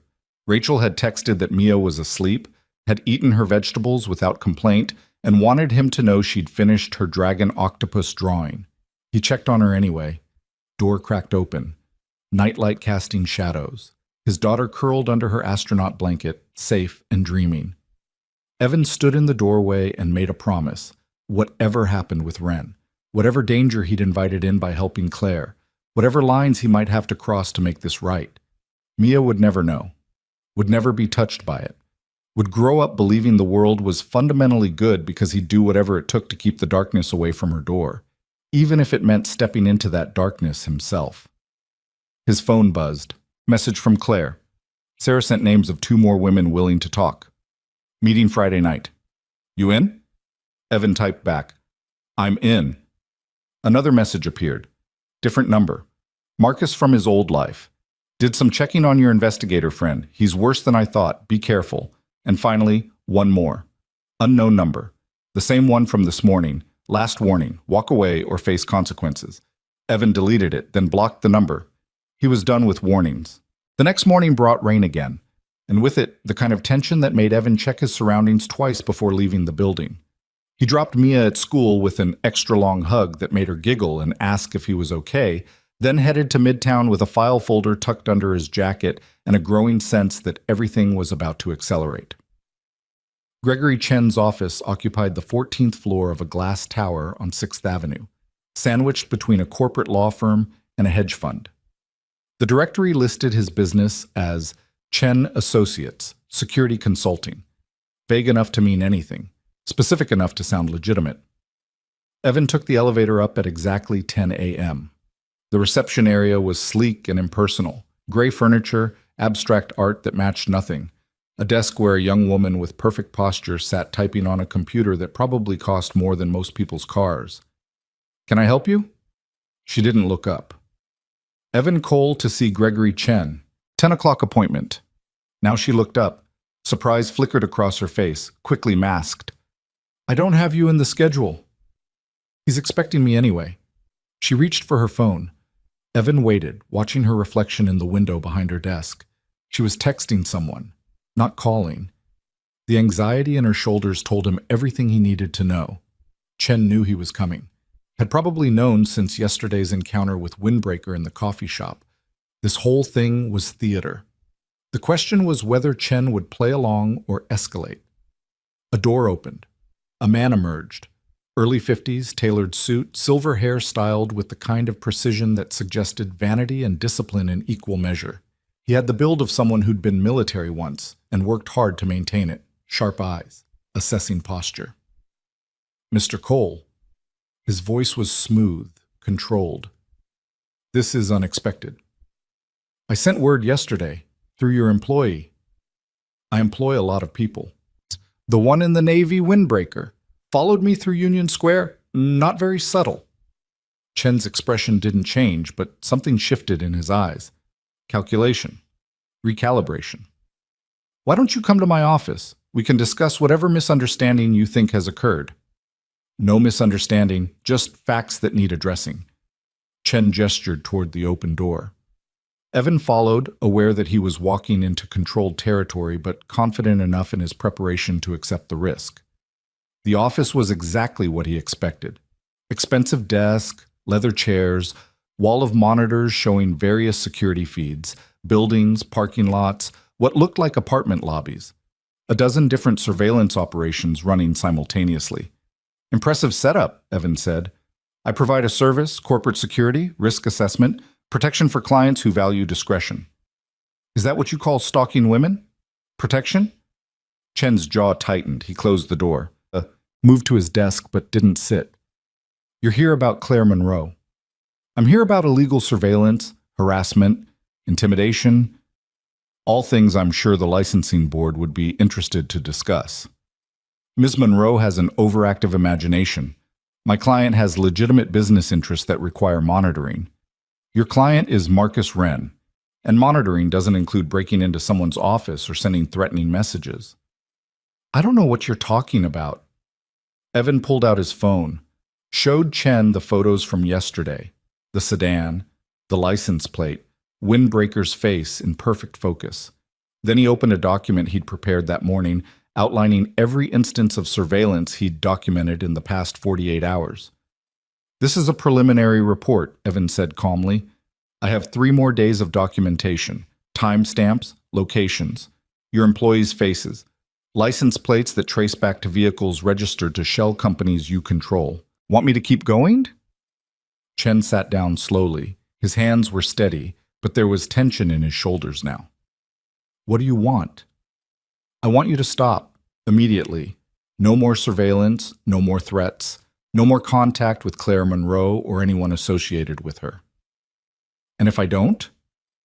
Then this report goes to the New York State Division of Licensing Services, along with copies to the New York Times, the Daily News, and about 15 legal advocacy organizations that specialize in stalking and harassment cases. Evan leaned forward. I did my homework, Mr. Chen. You've got 2 formal grievances already. 1 more and you lose your license. Your business collapses, and all those clients who pay you very well for discretion suddenly realize you're a liability. Silence filled the room like water rising. Chen stared at him with the flat effect of someone weighing options. Then he said, You're bluffing. You send that report and Wren's lawyers bury you in litigation. You'll spend the next 5 years in depositions. Maybe. But you'll still lose your license, and Wren will still lose the investigator who knows all his secrets. Tell me, Mr. Chen, when you become a liability instead of an asset, how long do you think Marcus Wren keeps you on payroll? The question landed exactly as Evan intended. He watched Chen's expression shift from confident to uncertain. The math was simple. Loyalty only lasted as long as you were useful. Besides, Evan continued, I'm not the only one with evidence. There are others. Women your client hurt. Women who've been documenting his behavior for years. You really want to bet your entire career that they'll all stay quiet? Chen's hands curled into fists on the desk. You have no idea who you're dealing with. I have every idea. I know Wren's net worth. I know his board positions. I know he's leveraged to hell and desperately needs the Ashford Gallery's spring exhibition to succeed because he's got investors breathing down his neck about a commercial project in Hudson Yards that's 6 months behind schedule and $20 million over budget. Evan had spent the previous night doing research. It showed. I know his reputation is the only thing keeping that house of cards from collapsing, and I know that one credible harassment scandal destroys everything. The color drained from Chen's face. How did you? I'm good at my job. Just like you used to be good at yours, before you started taking money to intimidate women instead of actually protecting people. Chen stood abruptly, walked to his wall of monitors, stared at the feeds without really seeing them. You don't understand, he said quietly. Men like Ren don't lose. They have too much money, too many connections. Even if you expose him, even if every woman he's ever hurt comes forward, he'll find a way to spin it, to make them look unreliable, to make you look like you have an agenda. Probably, but he can't spin a pattern. He can't spin documented evidence from multiple sources. And he definitely can't spin it when his own investigator turns witness. Chen spun around. What? You have records, communication logs, invoices detailing exactly what Ren paid you to do, instructions he gave, targets he identified. Evan kept his voice level, conversational. All of that becomes evidence if you cooperate, and cooperation gets you immunity, maybe even keeps your license. You're asking me to betray a client. I'm asking you to do the right thing. There's a difference. Chen laughed, harsh, bitter. The right thing. You know what the right thing gets you in this business? Blacklisted, broke, alone. I've been doing this work for 20 years. I've seen what happens to people who turn on powerful clients. They don't win. They just stop existing. Then stop existing this way. Evan's voice hardened. Stop being the person who helps predators hunt. Stop taking money to destroy people's lives. Because I promise you, Mr. Chen, what I'm offering right now is the best deal you're going to get. Tomorrow it gets worse. The day after that, it gets worse still. By next week, you'll be explaining to federal investigators why you're conducting illegal surveillance while operating without proper insurance. That last detail, the insurance violation Marcus had mentioned, hit like a body shot. Chen's face went white. You can't prove that. I already did. Filed a complaint this morning. Anonymous tip. They'll be auditing your business within the week. It was a bluff. Mostly. Evan had drafted the complaint but not filed it yet. But Chen didn't know that. Couldn't know that. The investigator sank back into his chair. For the first time, he looked old, tired, like a man who'd made too many wrong choices and finally run out of road. What do you want me to do? His voice was barely above a whisper. Stop the surveillance, today. Pull your people off Claire Monroe. Delete any files you have on her. Then make a record of every instruction Ren gave you regarding her or any other woman at the Ashford Gallery. Dates, amounts paid, specific requests. He'll know it was me. He'll suspect, but he won't be sure. Not if you're smart about it. Chen rubbed his face. And if I do this? If I cooperate?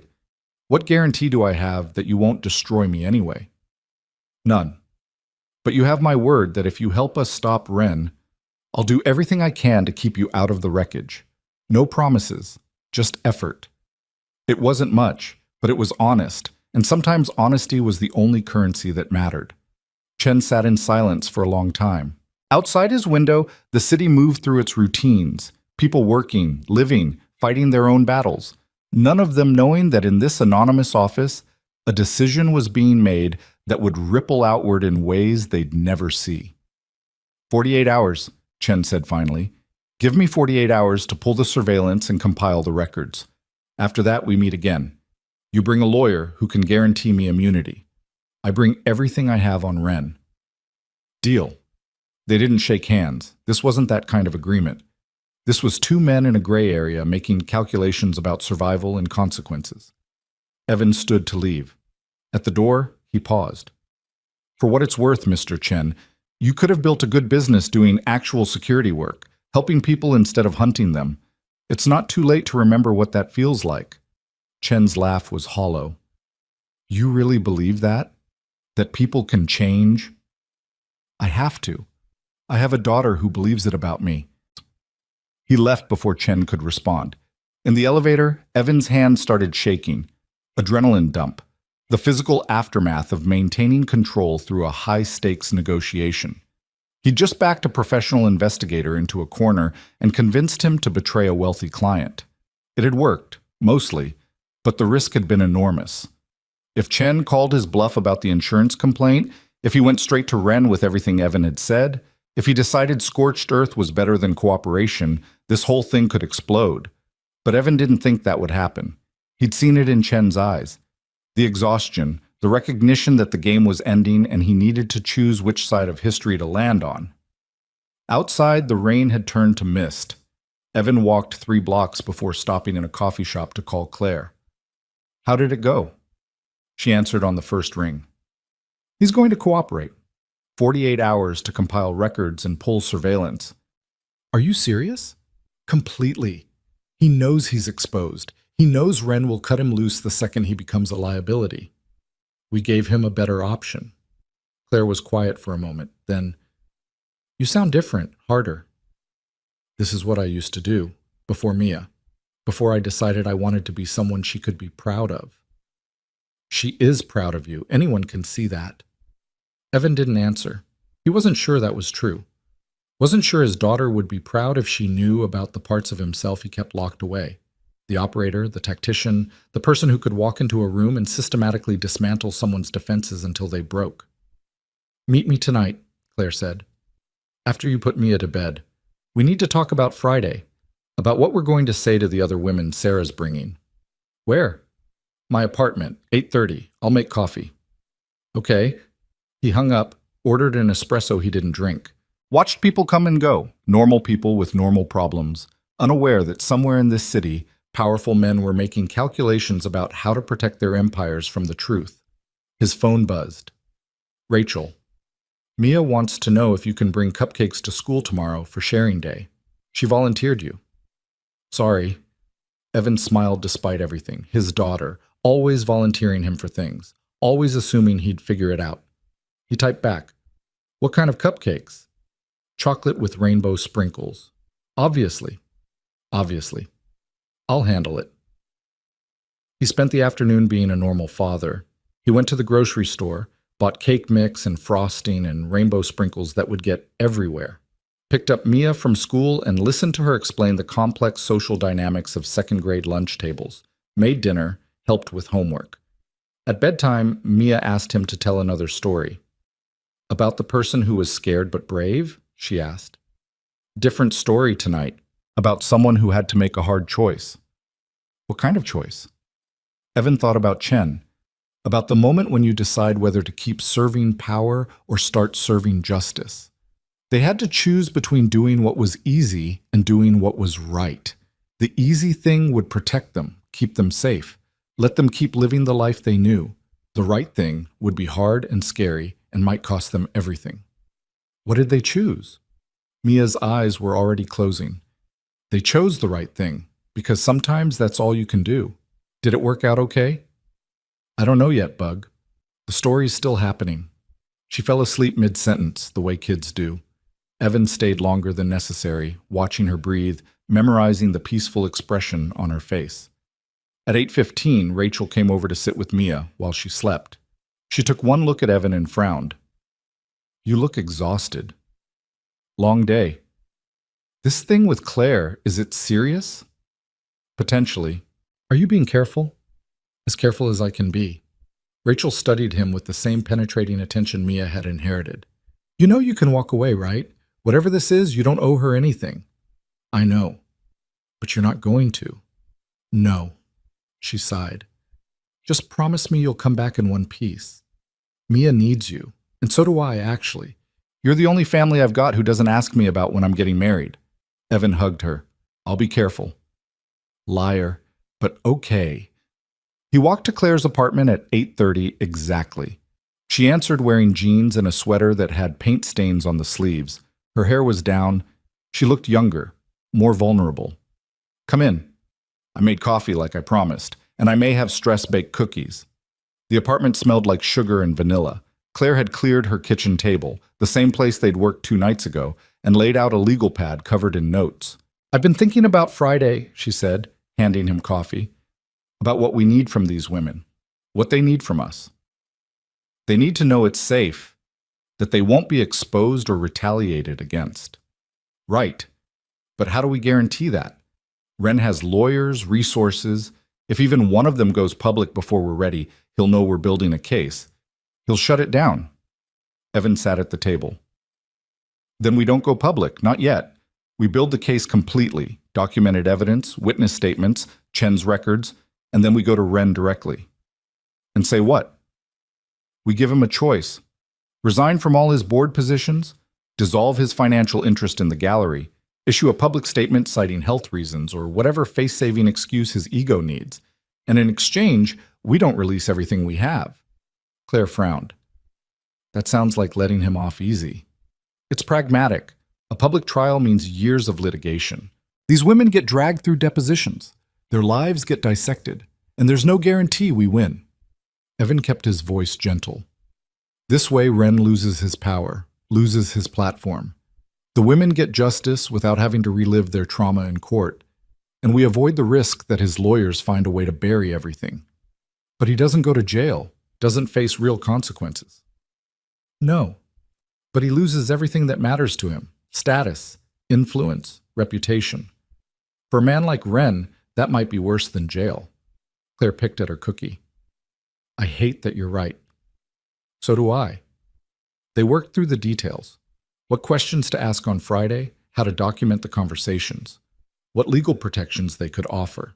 By 10 p.m., they had a rough script, flexible enough to adapt to individual stories, structured enough to ensure they gathered useful evidence. Thank you for this, Claire said as Evan prepared to leave. For staying, for helping, for not treating me like I'm crazy or paranoid or making too big a deal out of something I should just get over. You're not any of those things. I've been told I am. By my ex-husband, by HR at the gallery, by friends who thought I should take Wren's settlement and move on. She met his eyes. You're the first person who's acted like my fear is legitimate, like I deserve to fight back. Evan thought about all the times people had told him to move on. Get over it. Stop being so paranoid about Mia's safety. The well-meaning friends who'd suggested therapy like it was a magic cure. The colleagues who'd thought he was overreacting when he'd quit a good job to become a full-time father. Fear is information, he said quietly. When it's based on real threats, it's not paranoia. It's pattern recognition. You saw what Wren was capable of. You documented it. You protected yourself. That's not weakness. That's survival. Claire's eyes filled with tears. She didn't cry. Just stood there with wet eyes and steady posture, letting the emotion exist without apologizing for it. Can I ask you something? She said. What happened? To make you so good at this? At understanding what it's like to live with fear?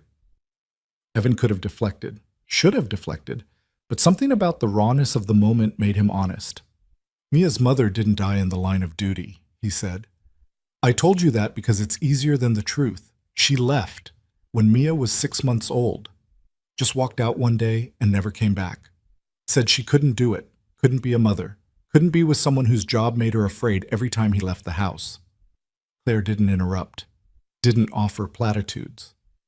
I spent the next year trying to find her, called in every favor, used every resource, convinced myself that if I could just locate her, I could fix it, make her understand, bring her back. Evan's voice was flat, reciting facts. I found her 8 months later. She was living in California under a different name. New life, new partner. She'd completely erased us. Did you talk to her? No, because I realized, looking at the surveillance photos, reading the reports, that she was happy. Genuinely happy. Happier than she'd ever been with me. And forcing her back into our lives would only hurt Mia. So you let her go. I let her go, filed for full custody. Got it without a fight. She signed away her parental rights in exchange for anonymity. He paused. That's when I quit. Realized I couldn't keep doing that work and be the father Mia needed. Couldn't keep living in a world where trust was weakness and everyone was a potential threat. But you're still living that way, checking locks twice, running background checks, seeing patterns everywhere. I know, that's the problem. I tell myself I changed. I tell myself I'm better. But the truth is, I just redirected the same instincts toward protecting Mia instead of pursuing missions. Evan looked at Claire. You asked why I'm helping you. Part of it is because it's the right thing, but part of it is because I need to know I can still trust my instincts for something other than fear. Claire nodded slowly. And can you? I don't know yet. Ask me when this is over. He left her apartment at 10:30. The hallway was quiet.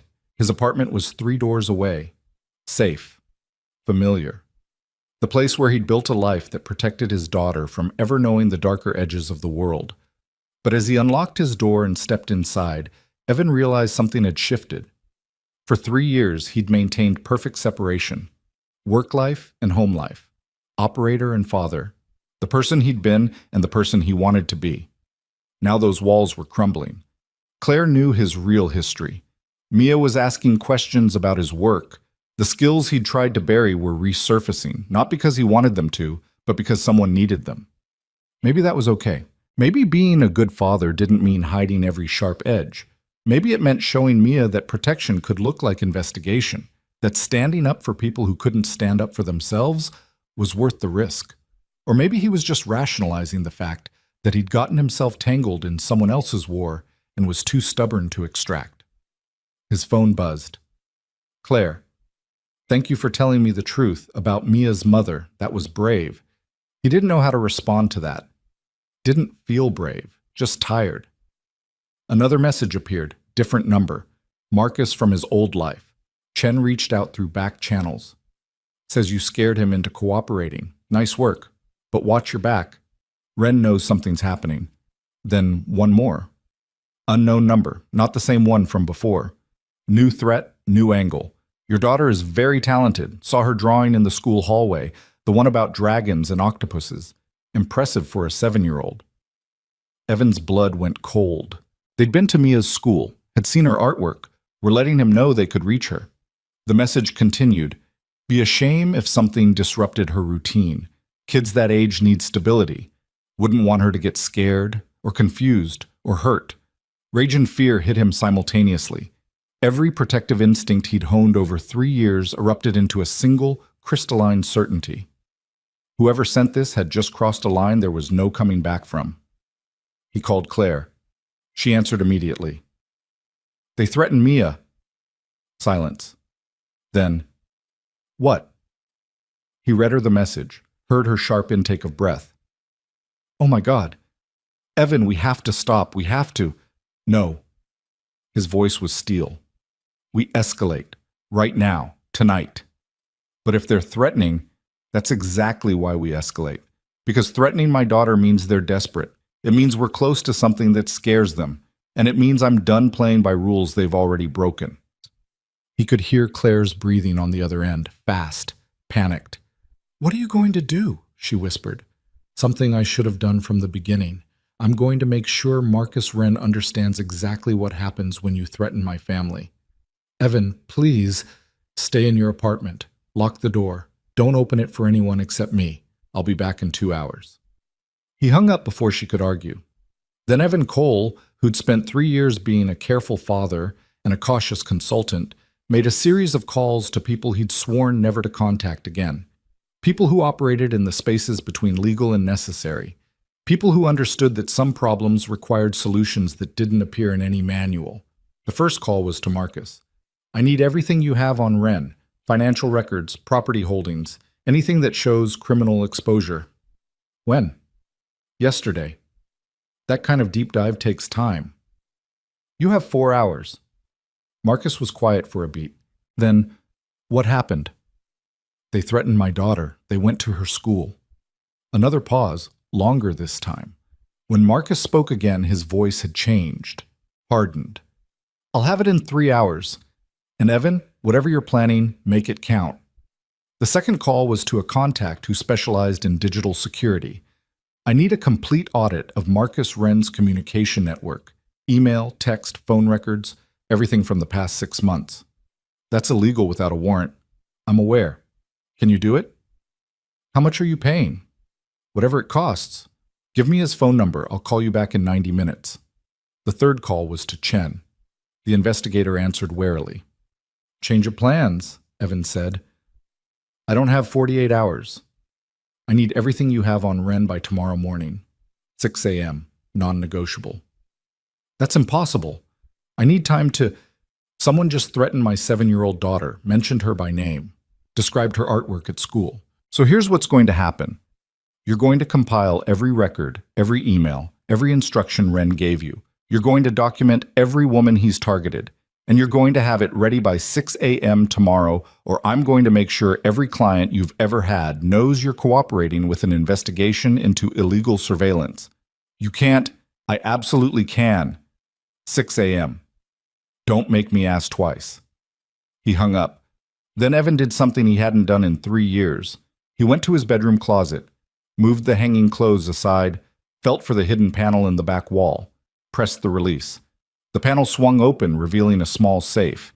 He entered the combination, Mia's birthday, because irony was apparently his coping mechanism, and pulled out contents he'd hoped never to need again. A secure phone, encrypted, untraceable. 2 passports in different names, $10,000 in cash, and a 9mm handgun he'd told himself he'd gotten rid of. Evan checked the weapon. Still functional, ammunition still good.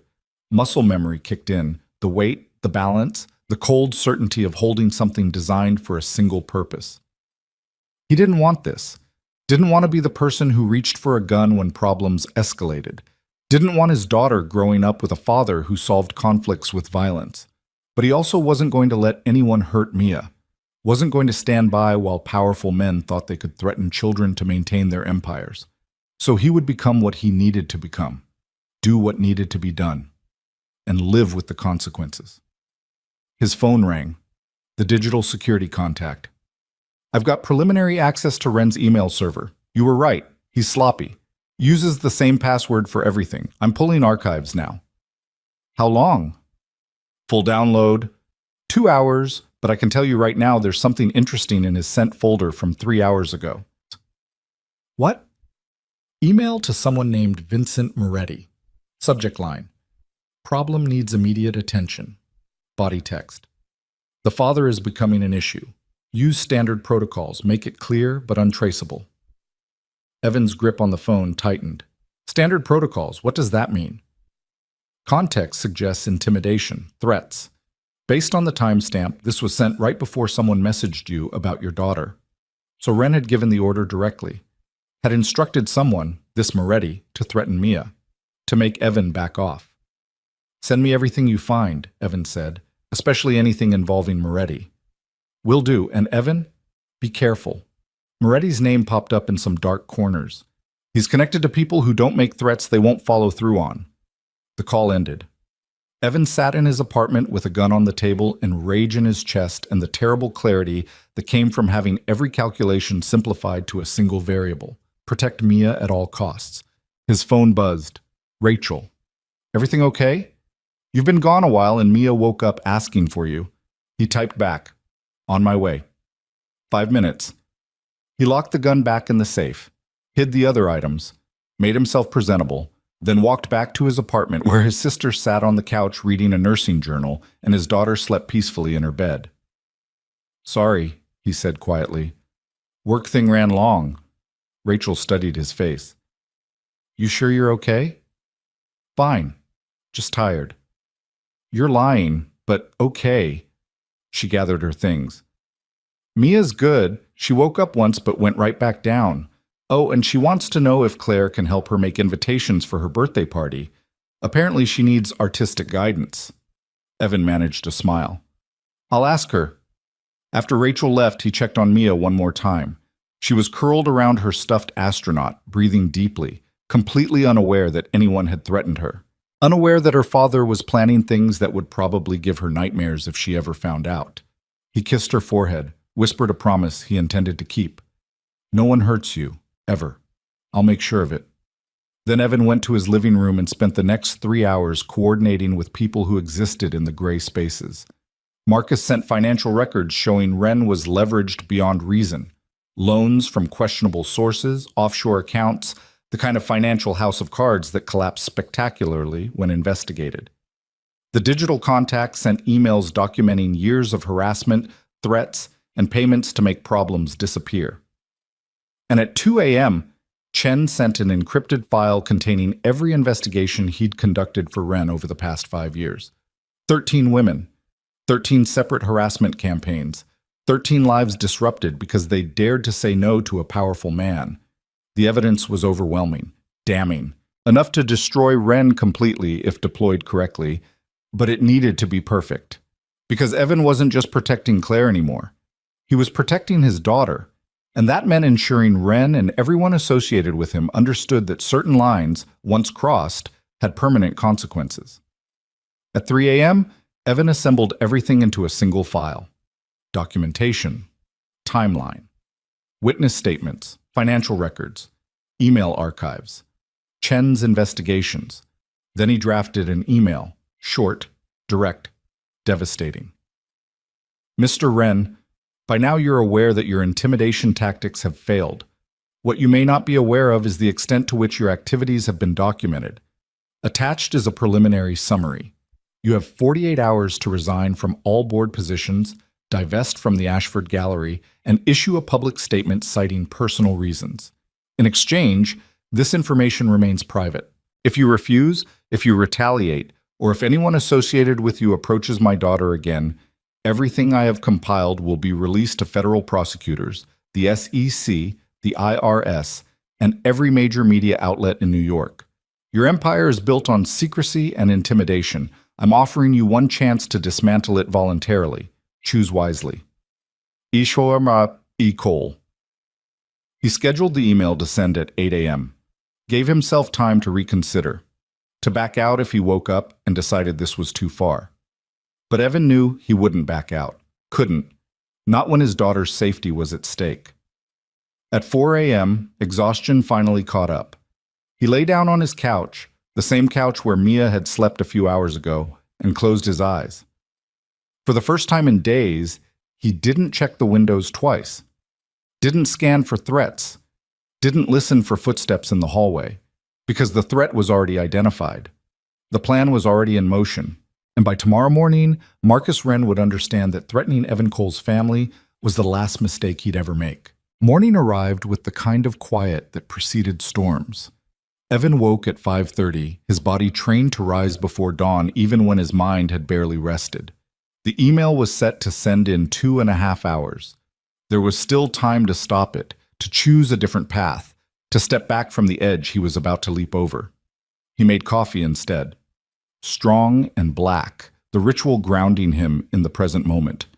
Mia wouldn't wake for another hour. He had time to think, to make sure this was the right choice. His phone buzzed. Claire, awake too early. Did you sleep at all? He typed back, some. You? No. I keep thinking about what you said, about escalating. Evan, I'm scared of what that means. It means we stop reacting and start controlling the situation. By threatening him back? Evan stared at the screen. How did he explain this?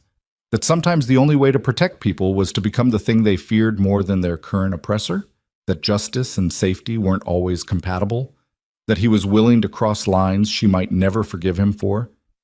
By giving him a choice, he typed finally. Surrender his power or lose everything.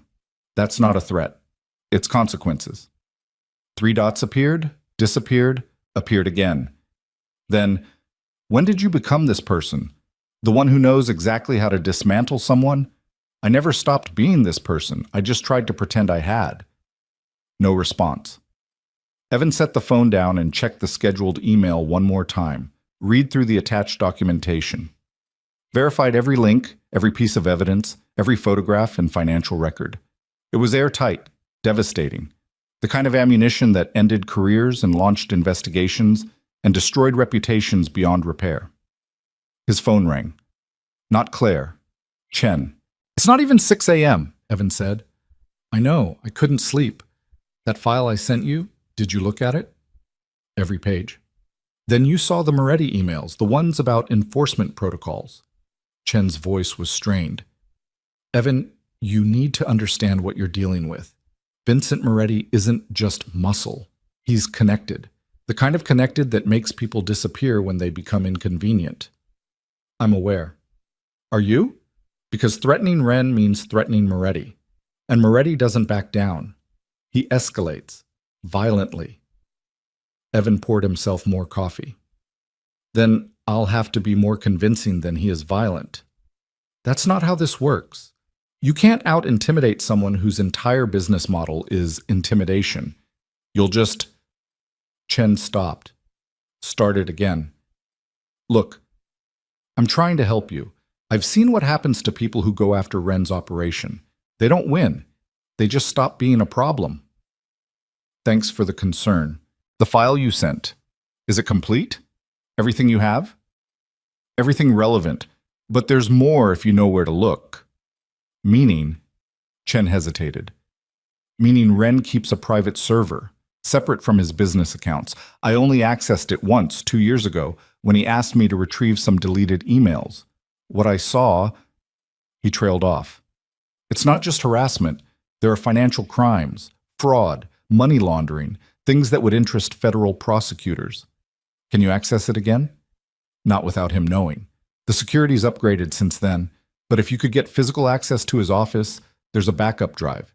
He keeps it in a safe behind a painting in his private study, always paranoid about cloud storage. Evan's tactical mind started mapping scenarios. Breaking into Ren's office was possible but risky, high security, cameras, the kind of move that could go wrong a dozen different ways. Where's the office? Upper East Side. Townhouse he converted. 4th floor is private, no employees allowed. That's where the safe is. Security system? Professional grade, motion sensors, cameras, pressure plates on the windows. You'd need someone who knows what they're doing. I know what I'm doing, Chen laughed nervously. Right. I keep forgetting you're not just some concerned neighbor. You're actually trained for this. I'm trained for a lot of things. Doesn't mean I want to use those skills. But you will, if you have to. It wasn't a question. Evan didn't bother answering. After they hung up, he sat in his quiet apartment and weighed options. The email he'd prepared would hurt Ren, would force him to choose between his reputation and his empire. But it might not be enough. Men like Ren had survived scandals before, had lawyers who specialized in making problems disappear, had enough money to settle lawsuits and bury stories and wait for public attention to shift elsewhere. The server Chen mentioned, that was different. That was criminal exposure, the kind that led to federal charges and prison time and asset seizure, the kind you couldn't buy your way out of. But accessing it meant breaking the law himself, meant crossing a line from investigator to criminal, meant risking arrest, prosecution, losing Mia. His phone buzzed. Mia's alarm, the cheerful jingle that meant his daughter would be emerging from her room in approximately 3 minutes, sleepy-eyed and ready for breakfast. The decision crystallized. He wouldn't risk becoming someone Mia couldn't be proud of, wouldn't put himself in a position where he might end up in prison while she was still young enough to need him. The email would have to be enough. At exactly 8 a.m., Evan watched his phone screen as the scheduled message deployed. No fanfare, no dramatic notification, just a simple sent confirmation that meant the bomb he'd assembled was now in Marcus Ren's inbox. Mia was eating cereal at the kitchen table, chattering about the cupcakes they'd made the night before. Rainbow sprinkles everywhere, frosting in her hair, pure joy about sharing day at school. "Daddy, you're doing that thing again." He looked up. "What thing?" "The staring at your phone like it's going to explode thing. You do it when you're worried." Evan set the phone down. "Just checking something for work." "Is it about Claire?" "Sort of." "Are you still helping her with her problem?" "Yes." Mia nodded seriously. "Good.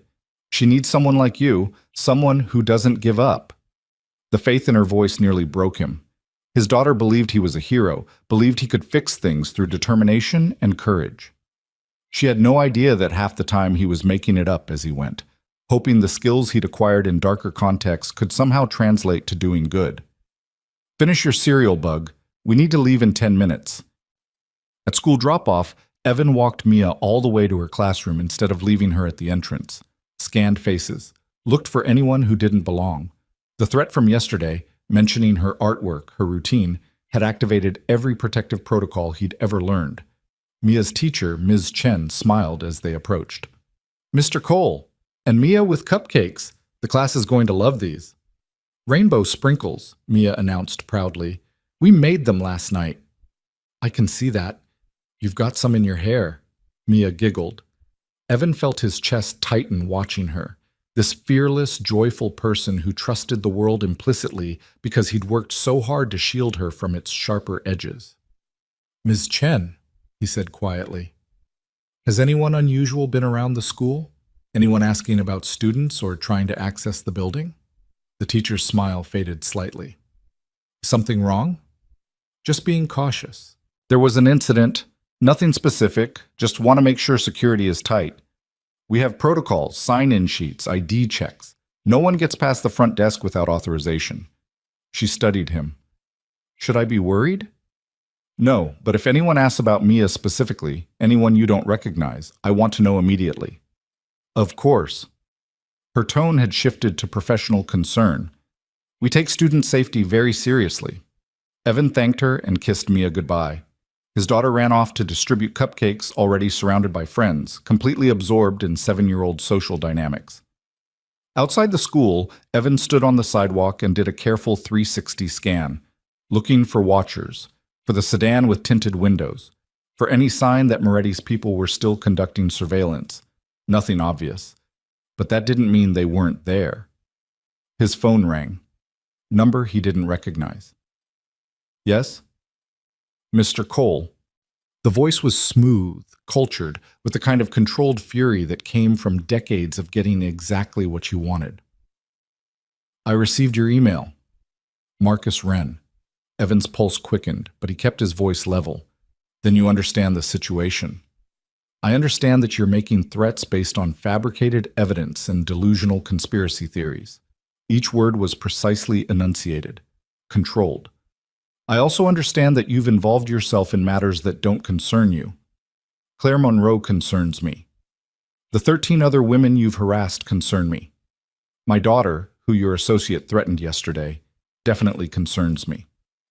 "I don't know what you're talking about." "Vincent Moretti, your enforcement specialist. He sent me a message describing my daughter's artwork, mentioned how unfortunate it would be if something disrupted her routine." Silence on the other end. Not denial, calculation. "If someone contacted you inappropriately, that's not my responsibility." The email you sent Moretti 3 hours before that contact says otherwise. Subject line: "Problem needs immediate attention." Body text: "The father is becoming an issue. Use standard protocols." More silence. Longer this time. "You hacked my email." Wren's voice had changed. Still controlled, but now with an undercurrent of something else. Fear. Maybe. Or rage. "I documented your email. There's a difference. And before you threaten me with lawsuits or criminal charges, remember that everything I found is now in the hands of people who will release it if anything happens to me, Claire, or anyone associated with us." "You're bluffing." "Am I? You want to test that theory? Because I'm happy to let the Southern District of New York decide whether your offshore accounts and shell company transactions constitute money laundering. Or we can let the SEC investigate those real estate deals where you inflated property values to secure fraudulent loans, or—" "Enough." The word came out sharp. "What do you want?" "I told you in the email. Resign from all board positions. Divest from the Ashford Gallery. Public statement citing personal reasons. You do that. This information stays private." "And if I refuse?" "Then I release everything. To prosecutors, to journalists, to every woman you've ever hurt who's been waiting for someone to finally hold you accountable. Your empire collapses, your reputation burns, and you spend the next decade fighting criminal charges." Wren laughed, cold and bitter. "You have no idea what you're dealing with.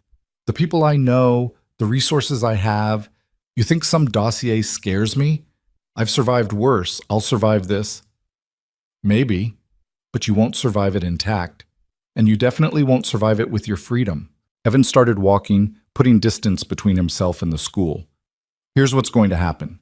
You're going to call your lawyer. You're going to review everything I sent. And you're going to realize that I'm not bluffing. Then you're going to make the smart choice. Or I make the choice for you. And trust me, Mr. Wren, you won't like that option." He hung up before Wren could respond. His hands were shaking. Adrenaline. The physical response to confrontation, even when it was just voices over phone lines. Evan forced himself to breathe, to ground himself in the present moment, to remember why he was doing this. The phone rang again. Different number. Claire. Did he call you? Her voice was high, tight with anxiety. Just got off the phone. He called me too, 30 seconds ago, said I was making a terrible mistake, that I had no idea what I'd started, that if I valued my career, I'd stop this immediately. She was breathing hard. Evan, he sounded furious, not scared, furious. Good. Fury means we got to him, or it means he's about to retaliate. He can't. Not without confirming everything we accused him of. His only move is to comply or try to discredit us, and we've got too much documentation for discrediting to work. Claire was quiet for a moment. What if he doesn't comply? What if he decides to burn everything down rather than surrender? Then we release the evidence and let the consequences play out. And my career, my life, the gallery that I've spent 10 years building relationships in? Evan heard the fear in her voice, the very real understanding that she was risking everything, job security, professional reputation, financial stability, on the gamble that justice would prevail. I can't promise it'll be easy, he said quietly. Can't promise there won't be collateral damage, but I can promise that staying silent is worse. That living in fear of when Ren decides you're inconvenient again is no way to live. You sound very certain. I am certain, because I spent 3 years running from my past, telling myself I was protecting Mia by hiding, by staying small, by never letting anyone close enough to matter. And all it did was make me smaller. Make the world scarier. Make trust impossible. He paused. You helped me see that. 3 nights ago when you let a stranger sleep on your couch, when you said I didn't have to do it alone. That mattered. He could hear Claire crying softly on the other end, not sobs, just quiet tears. I'm terrified, she whispered. I know, but you're also standing, you're fighting. That takes more courage than most people ever manage. After they hung up, Evan walked through the city for an hour, thinking, planning, preparing for whatever came next. At 11 a.m., his phone buzzed with an email. From Chen. Ren just canceled all surveillance contracts, effective immediately. He's pulling everyone off. Whatever you said to him, it worked. Progress, but not enough. Another email arrived 5 minutes later, from an address he didn't recognize. Subject line, meeting request. The body text was brief. Tonight, 8 p.m. My office, come alone, let's discuss terms. M. Ren. Evan stared at the message. A meeting meant negotiation, meant Ren was considering the ultimatum seriously, but it also meant walking into controlled territory. Into a situation where Ren had every advantage. He called Marcus, his old contact, not the billionaire. I need your opinion on something. Shoot, Evan explained the meeting request, the location, the timing. Marcus whistled low. That's a power play. He wants you on his turf, wants to intimidate you in person, maybe even record the conversation for leverage. I figured. So you're not going? I didn't say that. Evan, come on, you're smarter than this. Going into that townhouse is walking into a trap. Best case scenario, he tries to buy you off. Worst case, you don't walk out. He won't kill me. Too many people know I'm investigating him. I disappear and everything goes public. You sure about that? Because desperate men make desperate choices. And from what you've told me, Ren's pretty desperate right now. Evan thought about it, weighed the risks against the potential reward. A face-to-face meeting meant reading Ren's body language. Meant understanding whether he was actually broken or just regrouping. Meant potentially negotiating a resolution that protected everyone. Or it meant walking into an ambush. I'm going, he said finally. Then at least take precautions. Wire yourself. Record everything. Leave a dead man switch with someone you trust. Anything happens to you, the information gets released automatically. Already planned on it. And Evan? Don't go alone. I know he said come alone, but that's stupid. Take backup. Someone who can extract you if things go sideways. After hanging up, Evan spent the afternoon preparing. He bought a voice-activated recorder, small enough to hide, good enough to capture clear audio. He drafted an email to 3 separate contacts with all the evidence attached, scheduled to send automatically if he didn't check in by midnight. He mapped the townhouse's exits using publicly available blueprints. Then he called Claire and told her about the meeting. Absolutely not, she said immediately. This is insane. You can't go into his office alone. I won't be alone. I'll have the recorder, the dead man's switch, and you monitoring from outside. Monitoring how? I'm not trained for this.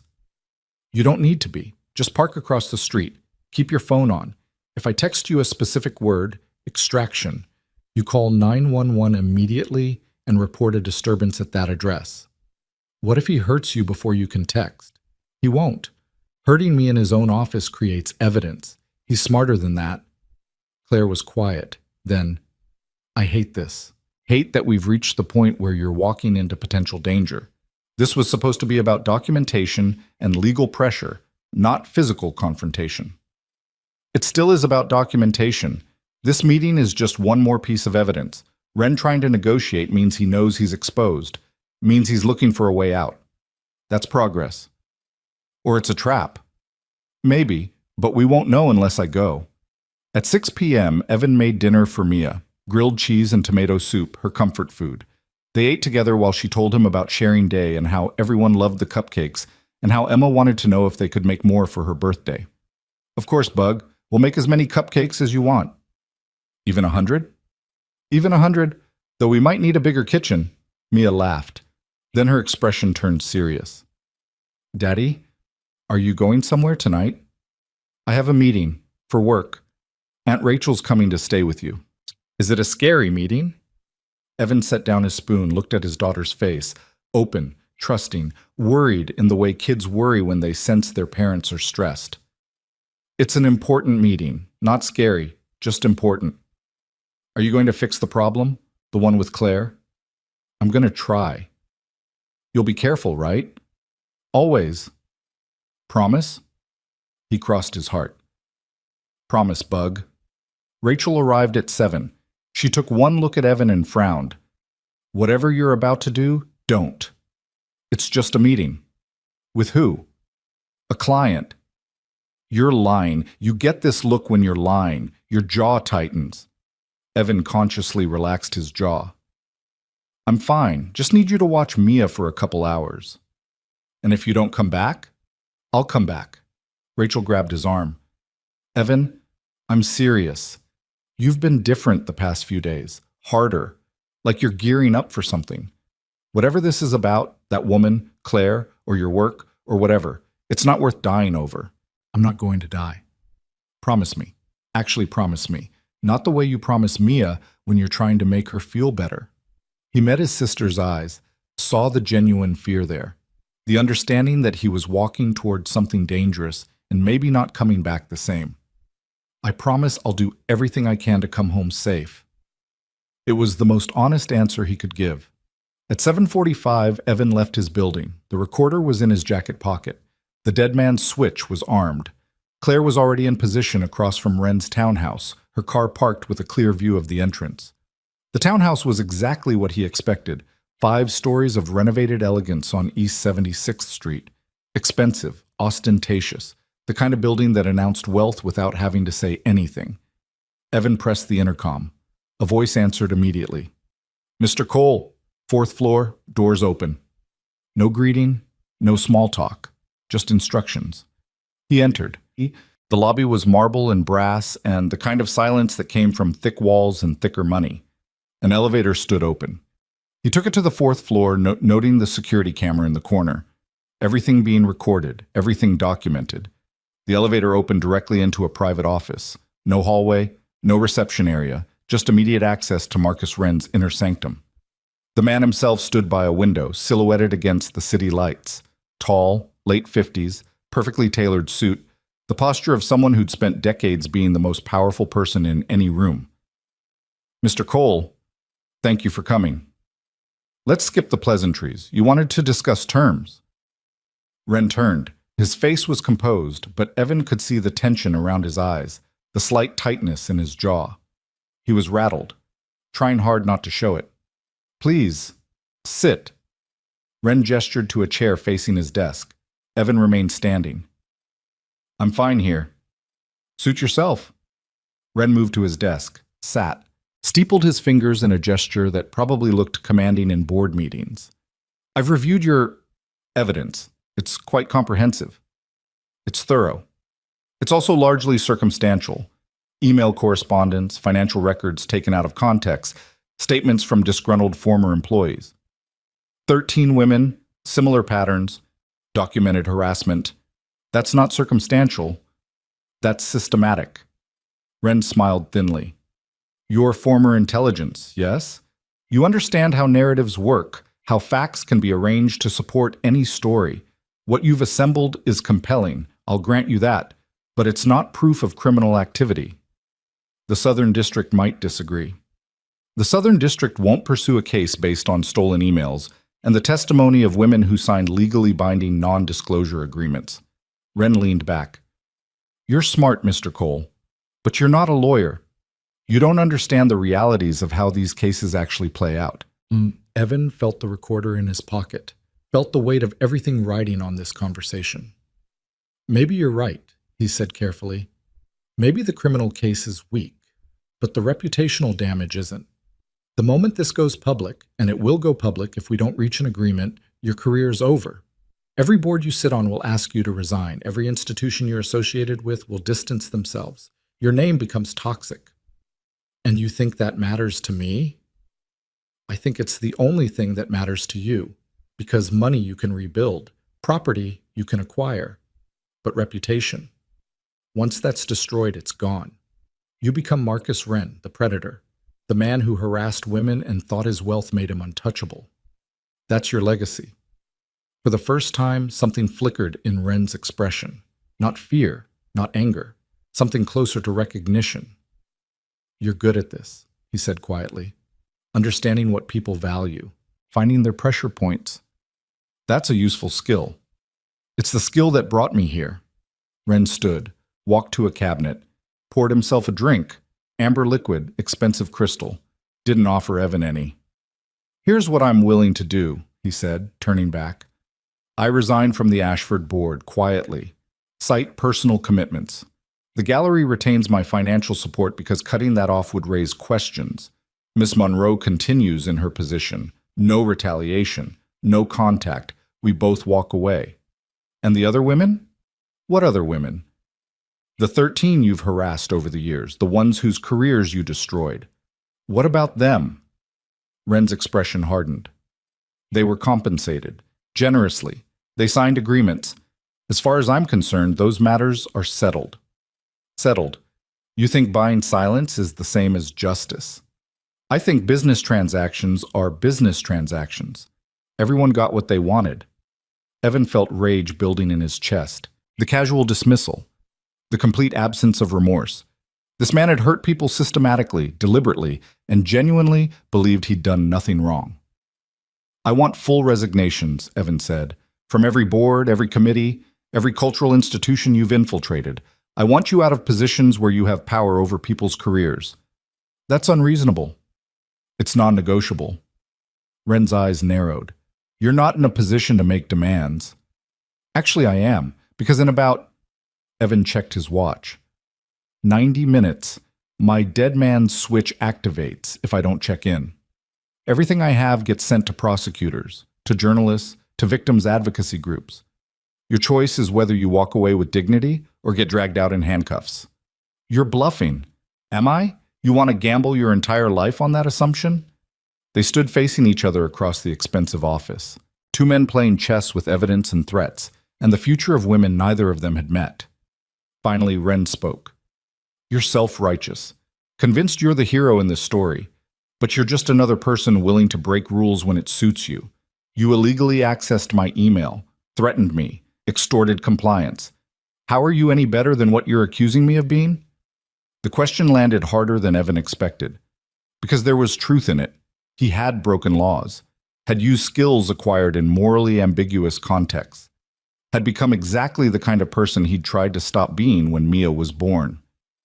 The difference, Evan said quietly, is that I'm doing this to stop you from hurting people. You did it to protect your ego. That matters. Does it? Or is that just how you sleep at night? Before Evan could answer, his phone buzzed. Text from Claire. Movement outside, 2 men approaching building. Look armed. His pulse spiked. Expecting company? Wren smiled. It didn't reach his eyes. Insurance, in case this conversation didn't go the way I hoped. You brought muscle to a negotiation? That's stupid. It's practical. You have leverage. Now I have leverage. We're balanced. Evan's mind raced. 2 men outside meant extraction was complicated. Meant Claire was potentially in danger. Meant this was about to escalate beyond talking. Tell them to leave. Or what? Or I walk out that door and every news outlet in New York gets an email explaining how Marcus Wren threatened a private citizen with armed intimidation. Wren's smile widened. You're not walking out that door. The office suddenly felt smaller. The walls closer. Evan calculated distances, exit points, whether he could fight his way through 2 armed men and extract himself and Claire before this turned into something neither of them could walk back from. Then his phone rang. Number he didn't recognize. He answered. Yes? Mr. Cole? This is Detective Sarah Martinez, NYPD. I'm standing outside 342 East 76th Street with a warrant for Marcus Wren's arrest. We've been monitoring his communications based on a tip we received this morning. Are you currently inside the building? Evan's mind stuttered. A warrant? Police? He hadn't contacted any. Then he understood. Chen. The investigator had gone to the authorities, had provided evidence independent of Evan's investigation, had done exactly what Evan should have done from the beginning instead of playing vigilante. I'm on the 4th floor, Evan said loudly, making sure Wren could hear. With Marcus Wren, and yes, there are 2 armed men outside the building. We're aware. Stay where you are. Officers are entering now. Wren's face had gone pale. He moved toward his desk, toward what Evan assumed was a weapon or a panic button, but stopped when Evan stepped between him and the furniture. Don't. This is a mistake. Those charges won't stick. My lawyers will. Your lawyers will try. But the Southern District doesn't issue arrest warrants without solid evidence. Whatever Chen gave them, it was enough. Footsteps in the hallway. Command shouted. The 2 men outside being detained. Then officers entering the office, weapons drawn, reading Wren his rights while he stood frozen in his expensive suit in his expensive office, finally understanding that money couldn't buy everything.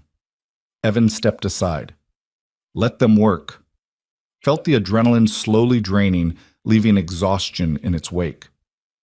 Detective Martinez approached, mid-40s, sharp eyes, the bearing of someone who'd seen every variation of human behavior and wasn't impressed by any of it. Mr. Cole, we'll need a statement. Of course. Also, you should know, recording someone without their consent in New York requires single-party permission. That device in your pocket? Technically legal since you're one party to the conversation, but walking into a potentially dangerous situation alone was remarkably stupid. Noted. Gregory Chen approached us this morning with evidence of conspiracy to commit fraud, money laundering, and witness intimidation. Combined with your documentation, which he provided copies of, we had enough for a warrant. But next time you want to take down a white-collar criminal, maybe start with law enforcement instead of playing vigilante. Evan nodded. She was right. He'd been so focused on protecting Claire, on maintaining control, that he'd defaulted to the methods he knew best. The extrajudicial ones. The dangerous ones. Is Claire safe? She's in a car across the street. Miss Monroe is fine. Officers are with her now, taking her statement as well. Wren was being led out in handcuffs. He looked at Evan as he passed, not with hatred exactly, more like confused recognition, like he couldn't quite understand how this had happened, how someone had actually held him accountable. This isn't over, he said quietly. Yes, Evan replied. It is. After giving his statement, edited version, leaving out some of the more legally questionable aspects of his investigation, Evan was released. He found Claire on the sidewalk, wrapped in a blanket someone had given her, talking to officers. When she saw him, she started crying. When those men showed up, I thought they were going to... I'm okay. We're okay. She hugged him hard. Chen went to the police. This morning. He called me an hour ago and said he couldn't live with what he'd done, that helping Wren had eaten away at him for years. So he took everything, and walked into a police station and confessed. And they believed him? They were already investigating, had been for months. Something about financial irregularities at Ren's companies. Chen's testimony gave them enough to move. So it hadn't been Evan's investigation that brought Ren down. Not entirely. It had been the intersection of multiple efforts. Chen's conscience, police work, and the courage of women like Claire who refused to stay silent. Justice wasn't a single act. It was accumulation. They stood on the sidewalk while officers processed the scene, while Ren was transported to a holding cell, while the machinery of law enforcement ground forward with its bureaucratic inevitability. "It's really over?" Claire asked quietly. "The criminal part is just starting, but the threat to you? Yes, that's over." She nodded, wiped her eyes. "Thank you for everything, for believing me, for not treating me like I was overreacting, for risking—" Her voice broke. "For risking everything to help me. You helped me first 3 nights ago, remember? That was different. It was the same. It was seeing someone who needed help and deciding they mattered." Evan looked at her. "You showed me that safety isn't the same as isolation. That protecting Mia doesn't mean I have to shut everyone else out. That's worth more than you know." They stood together in the cold night air, two people who'd been strangers a week ago and were now bound by shared trauma and shared victory and the tentative beginning of something that might become friendship. Evan's phone buzzed. "Rachel. Mia's asking when you'll be home. Should I worry?" He typed back, "On my way, 20 minutes. Everything's fine." To Claire, he said, "I need to get home. Check on Mia. Make sure she's okay." "Of course, go. And Evan?" She smiled, tired but genuine. "Tell her thank you. From me. For sharing her dad." He walked to the subway station feeling lighter than he had in days. The threat was neutralized. The danger was past. Ren would face justice. The women he'd hurt would have vindication. And Evan could go home to his daughter without the weight of unfinished business hanging over him. At his apartment, Rachel met him at the door. "You look exhausted." "It's been a long night. Mia's still up, waiting for you. Whatever's been happening, she knows it's important. She's worried." Evan found his daughter in her bed, trying to stay awake, clutching her stuffed astronaut. "Hey, Bug." "Daddy!" She sat up. "Did you fix it? The problem?" "I fixed it." "And Claire? Is she okay?" "She's safe. Everything's going to be fine." Mia studied his face with those two observant eyes. Then she hugged him tight. "I knew you would. You always fix things." Evan held his daughter and felt something in his chest crack open. All the walls he'd built, all the distance he'd maintained, all the fear that had driven him to isolation. It was still there, but smaller now. Manageable. Because his daughter was right. Some things were worth fixing, worth fighting for, worth the risk of opening up and trusting people again.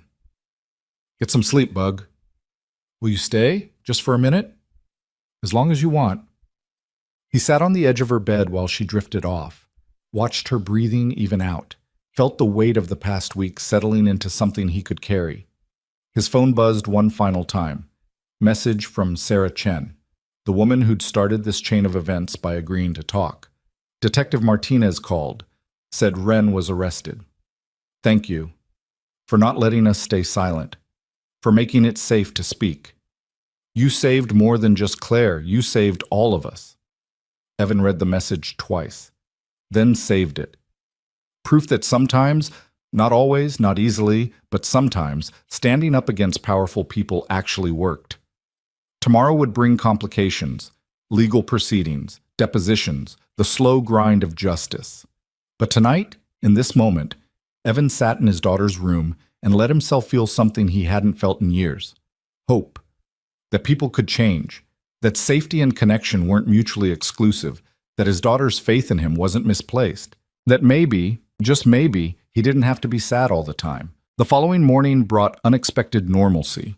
Evan made breakfast while Mia practiced her spelling words at the kitchen table, completely unaware that her father had spent the previous night watching a billionaire get arrested. The routine felt surreal after the intensity of the past week. Crack eggs, toast bread, help with homework, repeat. "Daddy, how do you spell courageous?"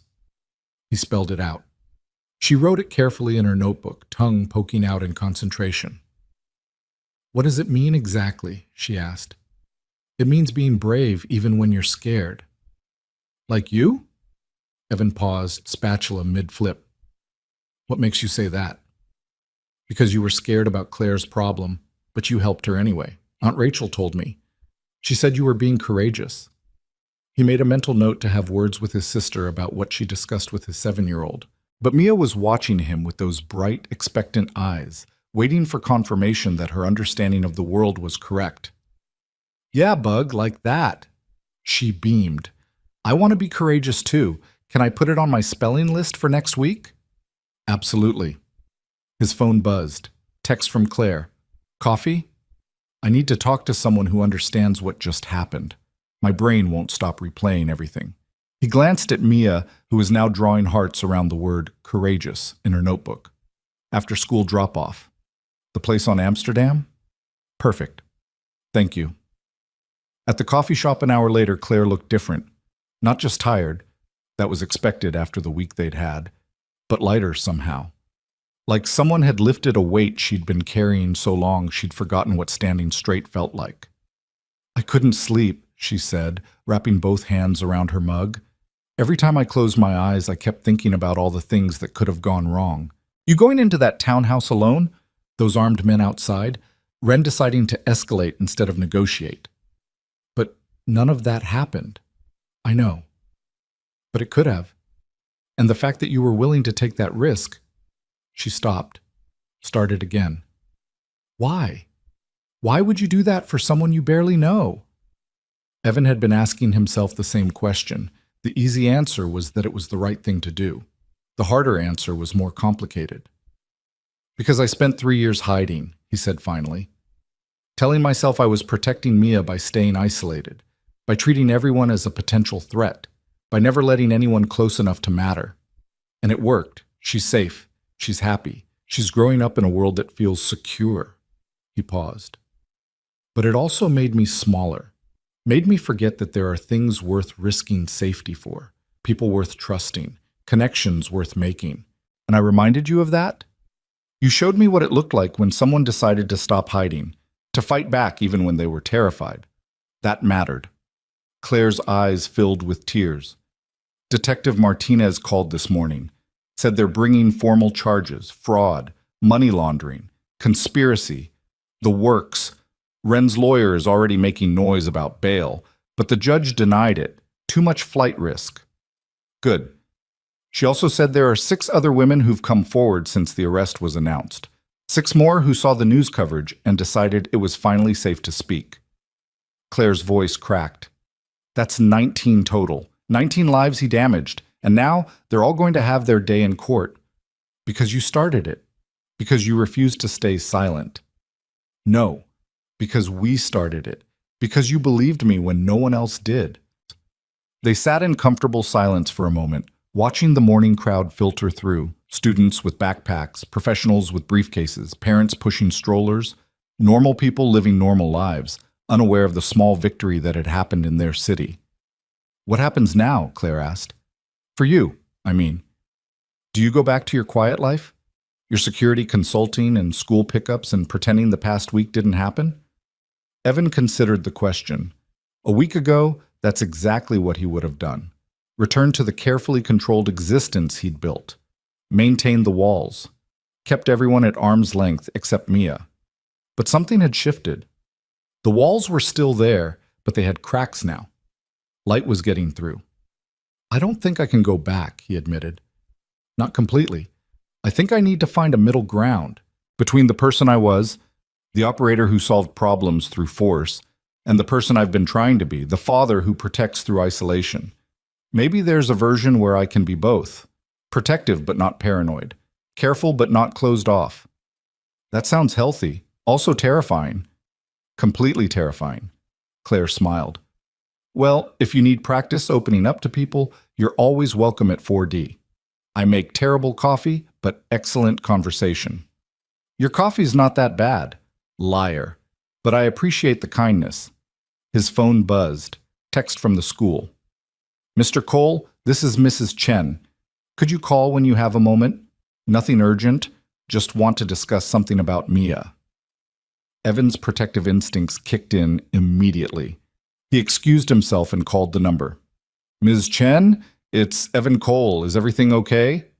Everything's fine, the teacher assured him. Actually, more than fine.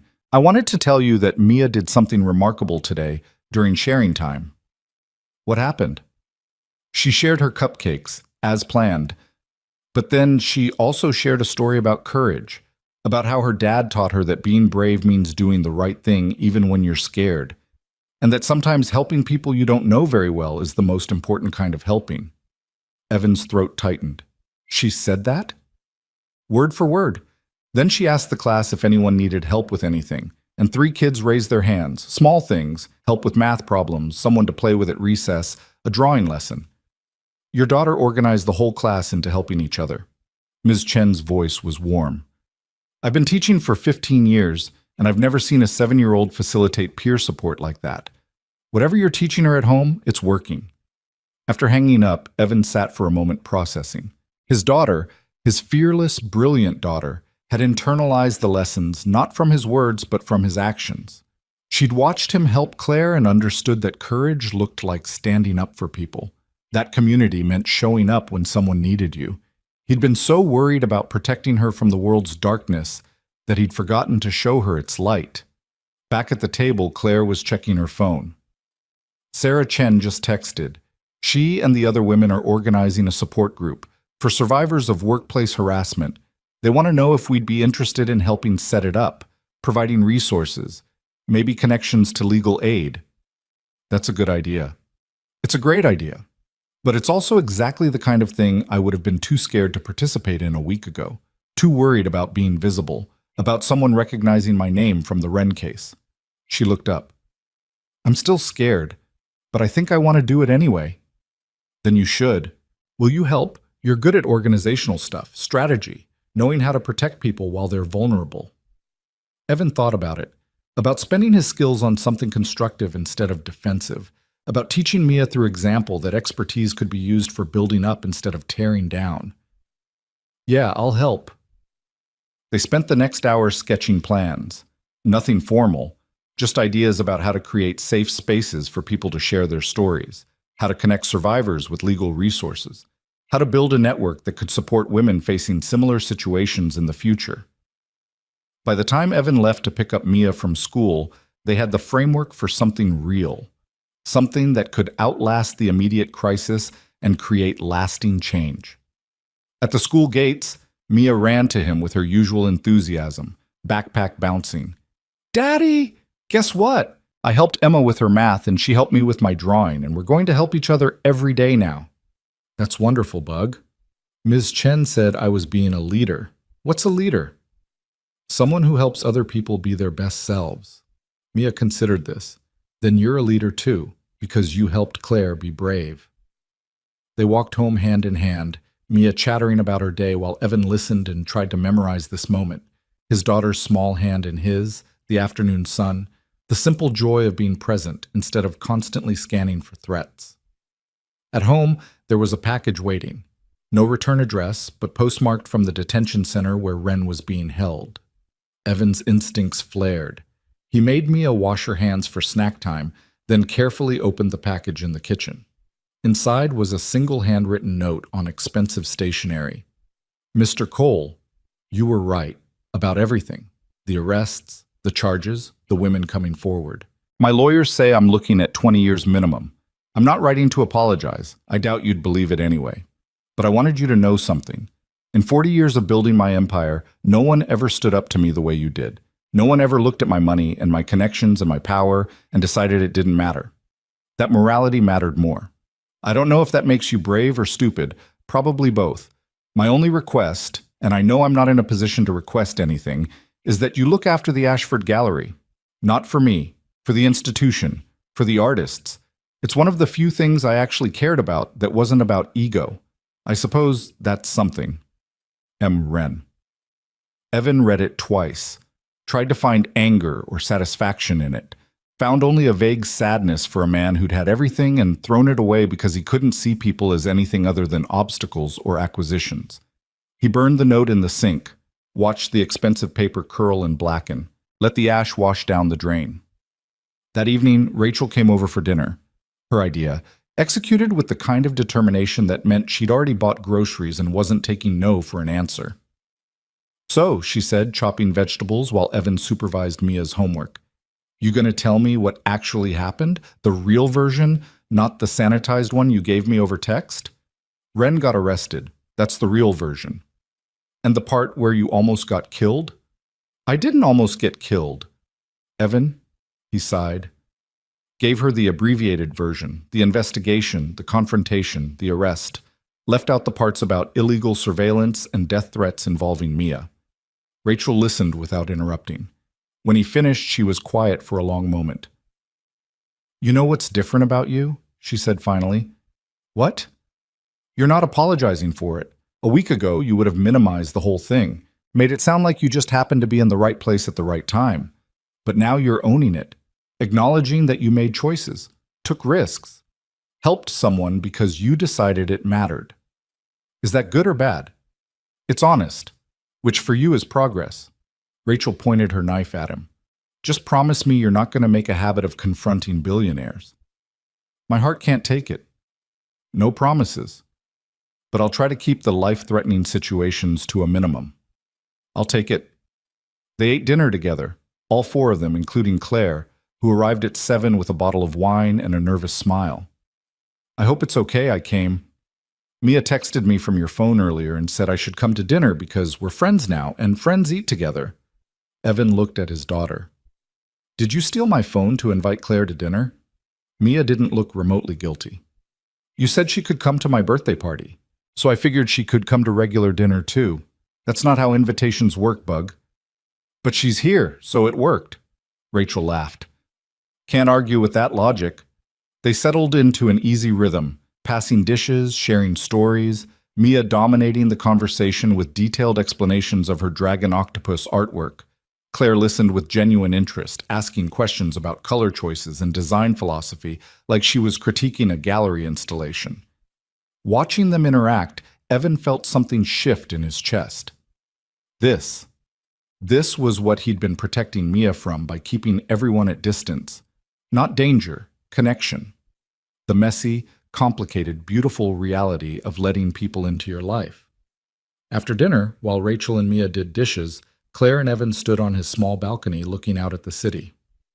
"Your daughter is remarkable," Claire said. "She is. She gets that from you. She gets it from herself. I just try not to screw it up too badly." Claire smiled. "For what it's worth, I think you're doing better than you give yourself credit for. She's confident, kind, secure. Those don't happen by accident.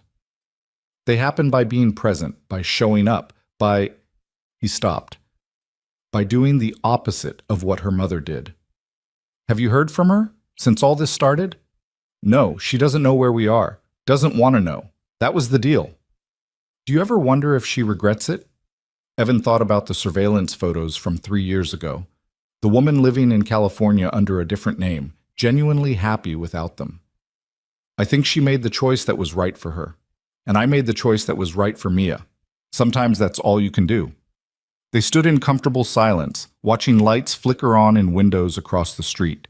Ordinary lives being lived, small moments of connection and dinner and homework, and all the mundane, beautiful things that made existence worthwhile. "I'm taking the gallery's compliance director position," Claire said suddenly. "They offered it this afternoon, full-time. More money. Real authority to implement changes that protect employees." "That's incredible. Congratulations." "I'm terrified. But I'm also excited, which is new. I haven't been excited about work in years." "You'll be amazing at it." "I hope so. I've got 13 women, 19 now, counting on me to make sure what happened to them doesn't happen to anyone else." She turned to face him. "And I couldn't have gotten here without you, without someone believing me, fighting for me, showing me that I didn't have to accept being a victim." "You were never a victim. You were someone experiencing injustice. There's a difference." "Is there?" "Victims are powerless. You had power. You just needed help remembering how to use it." Claire's eyes filled with tears, the good kind, the release kind. "I meant what I said before, about being friends, about you being welcome at 4D. I know you're private, I know you keep people at arm's length, But if you ever want to not do that, the offer stands. Evan looked through the glass door where Mia was showing Rachel her latest drawing, his daughter, his sister, and now Claire, someone who'd seen him at his worst and his best and decided both versions were worth knowing. "I'd like that," he said quietly. "Being friends, not being alone." "Yeah?" "Yeah." They stood together on the balcony while the city moved through its evening routines. Inside, Mia called for him to come see her drawing. Rachel was laughing about something. Normal sounds, safe sounds, sounds of a life that included other people. Over the next 2 weeks, things settled into a new pattern. The criminal case against Wren moved forward with bureaucratic efficiency. Grand jury indictments, preliminary hearings, the wheels of justice grinding slowly but grinding nonetheless. Claire started her new position at the gallery. Called Evan sometimes with questions about security protocols or risk assessment. Sometimes just to talk, to process, to share the small victories and setbacks that came with institutional change. The Women's Support Group launched with 12 members, met weekly in a community center in Brooklyn. Evan helped set up the security, verified identities, screened participants, made sure everyone felt safe sharing their stories. It wasn't his usual work, but it felt right. Mia's birthday party happened on a Saturday afternoon. 12 kids, pizza, a bouncy castle Rachel had insisted on renting despite Evan's protests about noise and liability. Claire came, brought art supplies, helped organize a group painting project that ended with everyone covered in tempera paint and laughing. Watching his daughter surrounded by friends, watching Claire laughing with Rachel, watching all the pieces of his carefully separated life finally connecting, Evan felt something he hadn't felt in years. Peace. Not the absence of danger, the presence of trust. 3 weeks after Wren's arrest, Evan was walking Mia home from school when she asked the question he'd been dreading. "Daddy, why did you help Claire?" "Because she needed help." "But lots of people need help. You don't help all of them." "Smart kid, too smart." "You're right. I helped Claire because she's our neighbor and our friend, and because what was happening to her was wrong." "But you were scared. I could tell." Evan stopped walking, crouched down to her level. "Yeah, Bug. I was scared. But sometimes being scared is okay if you're scared for the right reasons." "What's a right reason?" "When you're scared because you care about someone. When you're scared because you know doing nothing would hurt more than doing something. That kind of scared is worth it." Mia considered this with the seriousness of a 7-year-old philosopher. "So, being brave doesn't mean not being scared?" "Being brave means being scared and doing the right thing anyway." "Like you." "Like you too. You're one of the bravest people I know." She hugged him tight. "I love you, Daddy." "I love you too, Bug. So much." They walked the rest of the way home hand in hand. At their building, Claire was coming out with grocery bags. "Hey, perfect timing. I made too much lasagna. Want to come over for dinner?" Mia looked up at Evan with hopeful eyes. "Can we?" A month ago, he would have made an excuse, would have protected their evening routine, would have kept the boundary between neighbor and friend firmly in place. Now he said, "We'd love to." They ended up in Claire's apartment, the same place where this had all started, with Evan waking up on her couch in the middle of the night, confused and vulnerable. But now it felt different, familiar, safe. Over lasagna, they talked about ordinary things. Mia's upcoming school play, Claire's upcoming gallery exhibition, whether the building's landlord would ever fix the leaky pipe in the basement. Normal conversation, normal connection. After dinner, Mia helped Claire wash dishes while Evan dried. Domestic and easy, and so different from the intensity of a few weeks ago. "You know what I realized?" Claire said, handing him a plate. "What?" "I've lived in this building for 6 years, and I've known more neighbors in the past 3 weeks than I did in the previous 5 years combined. That's the power of shared trauma, really brings people together." She laughed. "Or it's the power of someone being willing to show up when it matters." "Maybe both." After Mia went to bed that night, in her own apartment, in her own bed, surrounded by her own familiar things, Evan sat on his couch with the construction paper picture she'd made him. The one that said, "You don't have to be sad all the time." His daughter was right. Had been right all along. He didn't have to carry everything alone. Didn't have to treat every stranger as a threat. Didn't have to choose between protecting Mia and being part of a community. He could do both. A month later, Evan was meeting with a potential client, a small nonprofit that needed security assessment for a women's shelter, when his phone buzzed with a news alert. Marcus Wren sentenced to 18 years in federal prison. Judge cites systematic pattern of abuse and financial crimes. Victims advocate groups celebrate landmark conviction. 18 years, not forever, but long enough. Long enough for the women he'd hurt to rebuild.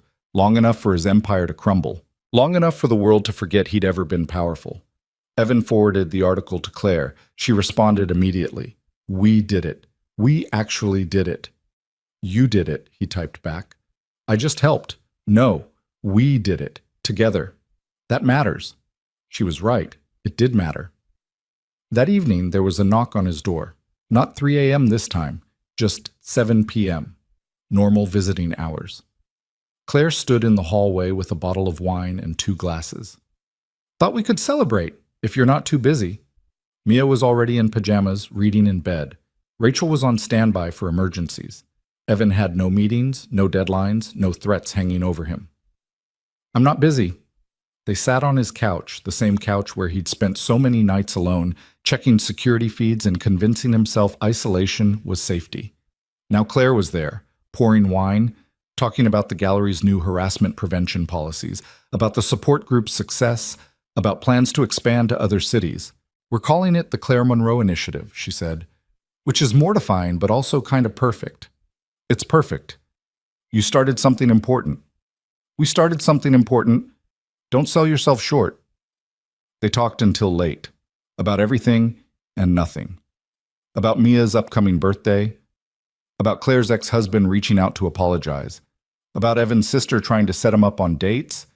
Easy conversation, the kind that happened between people who trusted each other. Around 11, Claire stood to leave. "Thank you," she said, "for tonight, for everything, for being exactly what I needed when I needed it." "Same to you." At the door, she paused. "You know what's funny?